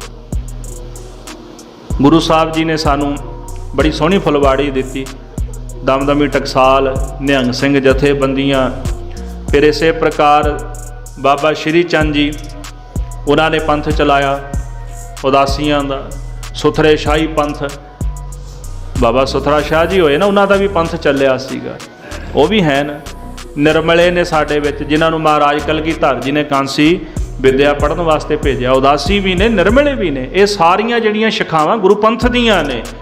ਪਰ ਅਸੀਂ ਕਦੇ ਗੁਰੂ ਪੰਥ ਨੂੰ ਨਿੰਦ ਲਿਆ, ਕਦੇ ਬਾਬਾ ਸ਼੍ਰੀ ਚੰਦ ਨੂੰ ਨਿੰਦ ਲਿਆ, ਤੇ ਅਸੀਂ ਕਦੀ ਨਿਰਮਲਿਆਂ ਨੂੰ ਨਿੰਦ ਲਿਆ, ਕਦੀ ਉਦਾਸੀਆਂ ਨੂੰ ਨਿੰਦ ਲਿਆ। ਬਸ ਇਹੀ ਕੁਛ ਹੀ ਰਹਿ ਗਿਆ ਸਾਡੇ ਕੋਲ। ਮੈਂ ਤੁਹਾਨੂੰ ਇਹ ਤਾਂ ਬੇਨਤੀਆਂ ਕਰ ਰਿਹਾ ਵੀ ਅੱਜ ਦੇ ਸਮੇਂ ਵਿੱਚ ਇਹ ਚੀਜ਼ਾਂ ਚੱਲ ਰਹੀਆਂ ਨੇ, ਇਹਨਾਂ ਤੋਂ ਬਚੋ। ਗੁਰੂ ਪੰਥ ਦੇ ਪ੍ਰਤੀ ਵਫਾਦਾਰ ਹੋ ਕੇ ਉਹਨਾਂ ਦਾ ਸਤਿਕਾਰ ਕਰੀਏ, ਸਮਝੀਏ ਕਿ ਅਸਲ ਵਿੱਚ ਪੰਥ ਕੀ ਹੈ। ਆ ਤੁਸੀਂ ਇਤਿਹਾਸ ਸੁਣੋਗੇ ਨਾ, ਸਾਰਾ ਇਤਿਹਾਸ ਪੰਥ ਦਾ ਆਇਆ, ਪ੍ਰਾਚੀਨ ਪੰਥ ਪ੍ਰਕਾਸ਼। ਆ ਜਿਹੜੇ ਪੁਜਾਰੀ ਕਰਦੇ ਨਾ ਸਟੇਜਾਂ 'ਤੇ ਬਹਿ ਕੇ, ਸਭ ਭੁੱਲ ਜਾਣਗੇ। ਤੁਹਾਨੂੰ ਨਜ਼ਰ ਆਏਗਾ ਕਿ ਅਸਲੀ ਪੰਥ ਕੌਣ ਹੈ, ਜਿਨ੍ਹਾਂ ਕੁਰਬਾਨੀਆਂ ਹੁਣ ਤੱਕ ਦਿੱਤੀਆਂ ਨੇ। ਖਾਲਸਾ ਜੀ, ਐਵੇਂ ਨਹੀਂ। ਸਮੇਂ ਦੇ ਹਾਕਮਾਂ ਨੇ ਇਹਨਾਂ ਸਿੰਘਾਂ ਦੇ ਸਿਰ ਵੱਢ ਕੇ ਲਾਹੌਰ ਦੇ ਵਿੱਚ ਕਿਲੇ ਦੀਆਂ ਕੰਧਾਂ ਬਣਾ ਦਿੱਤੀਆਂ ਸਨ, ਉੱਚੀਆਂ ਕਿਲੇ ਵਾਂਗੂ ਕੰਧਾਂ ਲਾ ਦਿੱਤੀਆਂ ਸਨ ਉਹਨਾਂ ਨੇ। ਤੇ ਭਾਈ ਸੁਬੇਗ ਸਿੰਘ ਹਰਾ ਨੇ ਉਹ ਸਾਰੇ ਸੀਸ ਜਿਹੜੇ ਸਨ ਉਹਨਾਂ ਨੇ ਉਤਰਵਾ ਕੇ ਉਹਨਾਂ ਦਾ ਸੰਸਕਾਰ ਕਰਾਇਆ। ਬੜੀਆਂ ਕੁਰਬਾਨੀਆਂ ਦਿੱਤੀਆਂ ਖਾਲਸੇ ਨੇ। ਤੇ ਅਸੀਂ ਸਟੇਜ ਤੇ ਬਹਿ ਕੇ ਬਸ ਪੁਜਾਰੀ ਇਹੀ ਕੁਛ ਕਹਿ ਰਹੇ ਹਨ। ਹੋਰ ਤਾਂ ਸਾਡੇ ਪੱਲੇ ਹੈ ਕੁਝ ਨਹੀਂ, ਵੀ ਪੁਜਾਰੀ ਉਹ ਤੇ ਪੁਜਾਰੀ ਉਹ, ਪੁਜਾਰੀ ਵਾਲਾ ਰੱਬ, ਫਲਾਣਾ ਰੱਬ ਤੇ ਟਮਕਾਣਾ ਰੱਬ, ਇਹੀ ਕੁਛ ਕਹਿ ਰਹੇ ਹਾਂ। ਗੁਰੂ ਗ੍ਰੰਥ ਸਾਹਿਬ ਮਹਾਰਾਜ ਦੇ ਕੋਲ ਬਹਿ ਕੇ ਅਸੀਂ ਗੱਲਾਂ ਹੋਰ ਦੀਆਂ ਕਰੀ ਜਾਂਦੇ ਹਾਂ। ਜੇ ਕਿਤੇ ਆ ਪੁਜਾਰੀ ਵਾਲਾ ਮਸਲਾ ਛੱਡ ਕੇ ਨਾ ਅਸੀਂ ਗੁਰੂ ਗ੍ਰੰਥ ਸਾਹਿਬ ਦੀ ਵਿਚਾਰਧਾਰਾ ਨੂੰ ਸੱਚੇ ਮਨ ਦੇ ਨਾਲ ਪ੍ਰਚਾਰਨ ਲੱਗੀਏ ਤੇ ਸ਼ਾਇਦ ਗੁਰੂ ਸਾਡੇ ਤੇ ਪ੍ਰਸੰਨ ਹੋ ਜਾਏ। ਖੈਰ, ਮਹਾਰਾਜ ਸਤਿਗੁਰੂ ਕਲਗੀਧਰ ਦਸ਼ਮੇਸ਼ ਪਿਤਾ ਜੀ ਹਜੂਰੋਂ ਮੁਖੋਂ ਕਈ ਵਾਰ ਬਖਸ਼ਾਈ। ਖਾਲਸਾ ਕਹਿੰਦਾ, ਪਾਤਸ਼ਾਹ ਤੁਸੀਂ ਬੜੀ ਵਾਰੀ ਆਪਣੇ ਮੁਖ ਰਾਹੀਂ ਖਾਲਸੇ ਨੂੰ ਪਾਤਸ਼ਾਹੀ ਬਖਸ਼ੀ। ਜਦੋਂ ਖੁਸ਼ ਹੁੰਦੇ ਸੀ ਤੇ ਖਾਲਸੇ ਨੂੰ ਪਾਤਸ਼ਾਹੀ ਦਾ ਵਰ ਦਿੰਦੇ ਸੀ ਕਿ ਤੁਹਾਡੀ ਪਾਤਸ਼ਾਹੀ ਹੋਵੇਗੀ। ਖਾਲਸੋ ਮਾਰੇ ਤੁਰਕਨ ਤੁਮ ਤਾਣੇ। ਸਤਿਗੁਰੂ ਸੱਚੇ ਪਾਤਸ਼ਾਹ ਤੁਹਾਡੇ ਖਾਲਸੇ ਨੇ ਤਾਣ ਲਾ ਕੇ ਤੁਰਕਾਂ ਨੂੰ ਮਾਰ ਦਿੱਤਾ ਹੈ। ਤੁਰਕ ਗਏ ਹਮ ਦਰਗਾਹ ਹੋ ਜਾਣੇ। ਤੇ ਪਾਤਸ਼ਾਹ ਤੁਹਾਡਾ ਹੁਕਮ ਹੋਇਆ ਸੀ ਨਾ ਵੀ ਤੁਰਕਾਂ ਦੀ ਜੜ ਪੱਟੀ ਗਈ, ਤੇ ਅਸੀਂ ਇਹ ਜਾਣਿਆ ਕਿ ਤੁਹਾਡੇ ਮੁਖ ਰਾਹੀਂ ਬਚਨ ਨਿਕਲਿਆ ਵੀ ਤੁਰਕਾਂ ਦੀ ਜੜ ਪੱਟੀ ਗਈ, ਵੀ ਇਹ ਜਿਹੜਾ ਹੁਕਮ ਦਰਗਾਹ ਤੋਂ ਆ ਗਿਆ। ਇਹ ਤੁਹਾਨੂੰ ਹੁਕਮ ਦਰਗਾਹ ਤੋਂ ਆਇਆ ਤੇ ਤੁਸਾਂ ਨੇ ਇਹ ਹੁਕਮ ਖਾਲਸੇ ਨੂੰ ਸੁਣਾ ਦਿੱਤਾ ਵੀ ਤੁਰਕਾਂ ਦੀ ਜੜ ਪੱਟੀ ਗਈ ਹੈ। ਉਹ ਬੰਦਾ ਪਾਤਸ਼ਾਹੀ ਚਾਹੇ। ਸਤਿਗੁਰੂ ਅੱਜ ਤੁਸੀਂ ਬਾਬਾ ਬੰਦਾ ਸਿੰਘ ਬਹਾਦਰ ਨੂੰ ਪੰਥ ਦਾ ਜਥੇਦਾਰ ਬਣਾ ਕੇ ਤੋਰ ਰਹੇ ਹੋ ਤੇ ਗੁਰੂ ਸਾਹਿਬ ਜੇ ਸਮਾਂ ਆਵੇਗਾ ਤੇ ਸੁਭਾਵਕ ਜੇ ਖਾਲਸੇ ਨੂੰ ਪਾਤਸ਼ਾਹੀ ਮਿਲ ਗਈ, ਦੇਖੋ ਪਿਛਲਾ ਬਚਨ ਜਿਹੜਾ ਇੱਥੇ ਆ ਕੇ ਸਾਬਤ ਹੋ ਗਿਆ, ਜਿਹੜਾ ਬਚਨ ਹੋਇਆ ਨਾ ਵੀ ਮਹਾਰਾਜ ਨੇ ਖਾਲਸੇ ਨੂੰ ਪਾਤਸ਼ਾਹੀ ਕਈ ਵਾਰੀ ਬਖਸ਼ੀ ਹੈ। ਮਹਾਰਾਜ ਆਉਣ ਵਾਲੇ ਸਮੇਂ ਵਿੱਚ ਅਸੀਂ ਜਾ ਕੇ ਜਦੋਂ ਹਮਲਾ ਕਰਾਂਗੇ ਤੁਰਕਾਂ ਦਾ ਨਾਸ਼ ਕਰ ਦਿਆਂਗੇ ਤੇ ਬਾਬਾ ਬੰਦਾ ਸਿੰਘ ਬਹਾਦਰ ਉਦੋਂ ਪਾਤਸ਼ਾਹੀ ਚਾਹੇਗਾ ਵੀ ਮੈਨੂੰ ਪਾਤਸ਼ਾਹੀ ਮਿਲ ਜਾਏ ਪੰਥ ਦੀ। ਅਬ ਹਮ ਇਨਕੇ ਨਾਲ ਨਾ ਰਹੇ। ਸਤਿਗੁਰ ਜੀ ਅਸਾਂ ਇਹ ਬੇਨਤੀ ਕਰਨਾ ਚਾਹੁੰਦੇ ਹਾਂ, ਜੇ ਬੰਦਾ ਸਿੰਘ ਆਪ ਖੁਦ ਪੰਥ ਦਾ ਮੁਖਤਿਆਰ ਬਣਨਾ ਚਾਹੇ, ਗੁਰੂ ਪੰਥ ਦੀ ਬਰਾਬਰੀ ਕਰਨਾ ਚਾਹੇ ਤੇ ਅਸੀਂ ਇਹਦੇ ਰਾਹ ਨਹੀਂ ਪਾਵਾਂਗੇ ਉਸ ਦਿਨ ਤੋਂ ਬਾਅਦ। ਹੁਣੇ ਆਗਿਆ ਦੇ ਦਿਓ, ਉਸ ਦਿਨ ਅਸੀਂ ਆਪਣਾ ਰਸਤਾ ਬਦਲ ਲਵਾਂਗੇ ਜਿਸ ਦਿਨ ਬੰਦਾ ਸਿੰਘ ਬਹਾਦਰ ਆਪ ਖੁਦ ਪੰਥ ਦਾ ਪਾਤਸ਼ਾਹ ਬਣਨਾ ਚਾਹੇਗਾ। ਸਤਿਗੁਰ ਸੁਨਿਓ ਖੁਸ਼ ਪਏ ਸੋ ਬੰਦੇ ਕਹਿ ਦੀਨ। ਇਹ ਬਚਨ ਸੁਣ ਕੇ ਮਹਾਰਾਜ ਬੜੇ ਖੁਸ਼ ਹੋਏ। ਜੋ ਪੰਥ ਨੇ ਅਰਦਾਸ ਕੀਤੀ ਮਹਾਰਾਜ ਦੇ ਚਰਨਾਂ ਵਿੱਚ, ਹਜ਼ੂਰ ਨੇ ਬਾਬਾ ਬੰਦਾ ਸਿੰਘ ਬਹਾਦਰ ਨੂੰ ਕਹਿ ਦਿੱਤਾ ਹੈ, ਤੂੰ ਨਾ ਮੰਨੇ ਜਬ ਖਾਲਸੈ ਤਬ ਹੋਵੇਗੀ ਤੁਮਰੀ ਹੀਨ। ਸਤਿਗੁਰੂ ਕਹਿਣ ਲੱਗੇ ਬੰਦਾ ਸਿੰਘ ਜਿਸ ਦਿਨ ਤੂੰ ਖਾਲਸੇ ਪੰਥ ਦਾ ਹੁਕਮ ਮੰਨਣਾ ਸ਼ੁਰੂ ਕਰ ਦਿੱਤਾ, ਆਪਣੀ ਮਰਜ਼ੀ ਕਰਨੀ ਸ਼ੁਰੂ ਕਰ ਦਿੱਤੀ, ਉਸ ਦਿਨ ਤੋਂ ਤੇਰੀ ਹੀਣਤਾ ਹੋਣੀ ਸ਼ੁਰੂ ਹੋ ਜਾਣੀ ਹੈ। ਉਸ ਦਿਨ ਤੋਂ ਤੇਰਾ ਤੇਜ ਪ੍ਰਤਾਪ ਖਤਮ ਹੋ ਜਾਵੇਗਾ। ਜੋ ਤੂੰ ਸਿੰਘਨ ਖੁਸ਼ ਰੱਖੈ ਤੋ ਰਹੈ ਸਦਾ ਤੂੰ ਸੁਖ। ਜੇਕਰ ਤੂੰ ਮੇਰੇ ਖਾਲਸੇ ਨੂੰ, ਗੁਰੂ ਕੇ ਸਿੰਘਾਂ ਨੂੰ ਖੁਸ਼ ਰੱਖੇਗਾ ਤੇ ਗੁਰੂ ਕਾ ਖਾਲਸਾ ਜਿਹੜਾ ਤੇਰੇ ਤੇ ਖੁਸ਼ੀਆਂ ਕਰੇਗਾ ਤੇ ਤੂੰ ਸਦਾ ਸੁੱਖਾਂ ਦੀ ਪ੍ਰਾਪਤੀ ਕਰੇਗਾ। ਜੇ ਤੂੰ ਸਿੰਘਨ ਦੁੱਖ ਦੇਵੇਂ ਤੋ ਤੂੰ ਪਾਵੇਂ ਦੁੱਖ। ਤੇ ਜੇਕਰ ਤੂੰ ਮੇਰੇ ਸਿੰਘਾਂ ਨੂੰ ਦੁਖੀ ਕਰੇਗਾ ਤੇ ਤੈਨੂੰ ਵੀ ਦੁੱਖ ਦੀ ਪ੍ਰਾਪਤੀ ਹੋਵੇਗੀ। ਫਿਰ ਮੇਰੀ ਖੁਸ਼ੀ ਨਹੀਂ ਹੋਵੇਗੀ ਤੇਰੇ ਉੱਪਰ ਜੇ ਤੂੰ ਖਾਲਸੇ ਦੇ ਹੁਕਮ ਦੀ ਅਦੂਲੀ ਕਰਨ ਲੱਗ ਜਾਏਗਾ। ਜੇ ਤੂੰ ਆਪਣੀ ਮਰਜ਼ਾਦਾ ਤੋਰ ਲਈ, ਹੋਰ ਰਾਹੇ ਪੈ ਗਿਆ, ਪੰਥ ਨੂੰ ਤਿਆਗ ਦਿੱਤਾ ਤੇ ਤੇਰਾ ਨਾਸ਼ ਹੋ ਜਾਵੇਗਾ। ਬੰਦੇ ਮਨਜ਼ੂਰ ਸੋ ਕਰੇ। ਇਸ ਤਰ੍ਹਾਂ ਬਾਬਾ ਬੰਦਾ ਸਿੰਘ ਨੇ ਮਹਾਰਾਜ ਦਾ ਹੁਕਮ ਤੇ ਪੰਥ ਦੀ ਜੋ ਸ਼ਰਤ ਸੀ ਉਹ ਮਨਜ਼ੂਰ ਕਰ ਲਈ ਹੈ। ਉਸ ਹੀ ਘਰੇ ਸਤਿਗੁਰਾਂ ਦਾ ਹੁਕਮ ਪ੍ਰਾਪਤ ਕਰਕੇ ਉਸੇ ਸਮੇਂ ਗੁਰੂ ਕੇ ਖਾਲਸੇ ਨੇ ਪੰਜਾਬ ਨੂੰ ਚਾਲੇ ਪਾ ਦਿੱਤੇ। ਖਾਲਸੇ ਨੇ ਸਤਿਗੁਰਾਂ ਦੀ ਹਜ਼ੂਰੀ ਵਿੱਚੋਂ ਚਿੱਠੀਆਂ ਲਿਖਵਾ ਲਈਆਂ, ਹੁਕਮਨਾਮੇ ਲਿਖਵਾ ਲਏ। ਮੱਧ ਪੰਜਾਬ ਜੋ ਸਿੰਘ ਰਹਾਏ ਤੇ ਪੰਜਾਬ ਦੇ ਵਿੱਚ ਜਿਹੜੇ ਸਿੰਘ ਰਹਿੰਦੇ ਸਨ ਉਹਨਾਂ ਨੂੰ ਚਿੱਠੀਆਂ ਭੇਜ ਦਿੱਤੀਆਂ। ਗੁਰੂ ਸਾਹਿਬ ਦਾ ਹੁਕਮਨਾਮਾ ਸੀ ਕਿ ਜਦੋਂ ਵੀ ਤੁਹਾਨੂੰ ਹੁਕਮਨਾਮਾ ਮਿਲੇ ਤੇ ਵਹੀਰਾਂ ਘੱਤ ਕੇ ਬੰਦਾ ਸਿੰਘ ਬਹਾਦਰ ਨੂੰ ਆ ਮਿਲੋ। ਜੋ ਆਏ ਮਿਲੇ ਖਾਲਸੈ ਉਹ ਸੁਖ ਸਾਰਾ ਲੇ। ਇਸ ਤਰ੍ਹਾਂ ਸਤਿਗੁਰੂ ਸੱਚੇ ਪਾਤਸ਼ਾਹ ਮਹਾਰਾਜ ਗਰੀਬ ਨਵਾਜ ਜੀ ਦਾ ਹੁਕਮ ਸੀ ਕਿ ਜਿਹੜਾ ਵੀ ਆ ਕੇ ਮੇਰੇ ਖਾਲਸੇ ਨੂੰ ਮਿਲੇਗਾ ਉਹ ਭਾਈ ਸੁੱਖਾਂ ਦੀ ਪ੍ਰਾਪਤੀ ਕਰੇਗਾ। ਖਾਲਸੇ ਰਿਆਸਤ ਸੇ ਬਣੇ ਹੋ। ਜਿਹੜਾ ਖਾਲਸੇ ਦੇ ਵਿੱਚ ਨਹੀਂ ਰਲੇਗਾ ਉਹਨੂੰ ਆਪਣੀ ਰਈਅਤ ਬਣਾ ਲੈਣਾ। ਇਸ ਗੱਲ ਨੂੰ ਸਮਝਿਓ, ਜਿਹੜਾ ਖਾਲਸੇ ਵਿੱਚ ਰਲ ਗਿਆ ਉਹ ਪਾਤਸ਼ਾਹ ਬਣ ਗਿਆ। ਹੁਕਮ ਹੋਇਆ ਨਾ ਵੀ ਜਿਹੜਾ ਖਾਲਸੇ ਵਿੱਚ ਆ ਕੇ ਰਲ ਜਾਏ ਉਹਨੂੰ ਖਾਲਸਾ ਬਣਾ ਲੈਣਾ। ਖਾਲਸੇ ਨੂੰ ਖੁਦ ਮੁਖਤਿਆਰ ਬਣਾਇਆ ਮਹਾਰਾਜ ਨੇ। ਜਿਹੜਾ ਖਾਲਸੇ ਵਿੱਚ ਆ ਕੇ ਰਲ ਗਿਆ ਉਹਨੂੰ ਪਾਤਸ਼ਾਹ ਬਣਾ ਲੈਣਾ। ਤੇ ਪਾਤਸ਼ਾਹ ਕਹਿੰਦੇ ਨੇ ਵੀ ਰਈਅਤ ਤਿਸਾ ਬਣੇ ਹੋ, ਜਿਹੜਾ ਖਾਲਸੇ ਵਿੱਚ ਨਾ ਰਲੇ ਆਕੀ ਹੋ ਜਾਏ ਉਹਨੂੰ ਆਪਣੀ ਰਈਅਤ, ਉਹਨੂੰ ਆਪਣੀ ਪ੍ਰਜਾ ਬਣਾ ਲੈਣਾ। ਉਹਦੇ ਉੱਤੇ ਤੁਹਾਡਾ ਫਿਰ ਹੁਕਮ ਚੱਲੇਗਾ। ਰਾਜ ਕਰੇਗਾ ਖਾਲਸਾ, ਆਕੀ ਰਹਿ ਨਾ ਕੋਏ, ਖੁਆਰ ਹੋਏ ਸਭ ਮਿਲਣਗੇ, ਬਚੇ ਸ਼ਰਨ ਜੋ ਹੋਏ। ਬਚੇਗਾ ਕਿਹੜਾ? ਜਿਹੜਾ ਖਾਲਸੇ ਦੀ ਸ਼ਰਨ ਦੇ ਵਿੱਚ ਭਾਈ ਆ ਜਾਵੇਗਾ।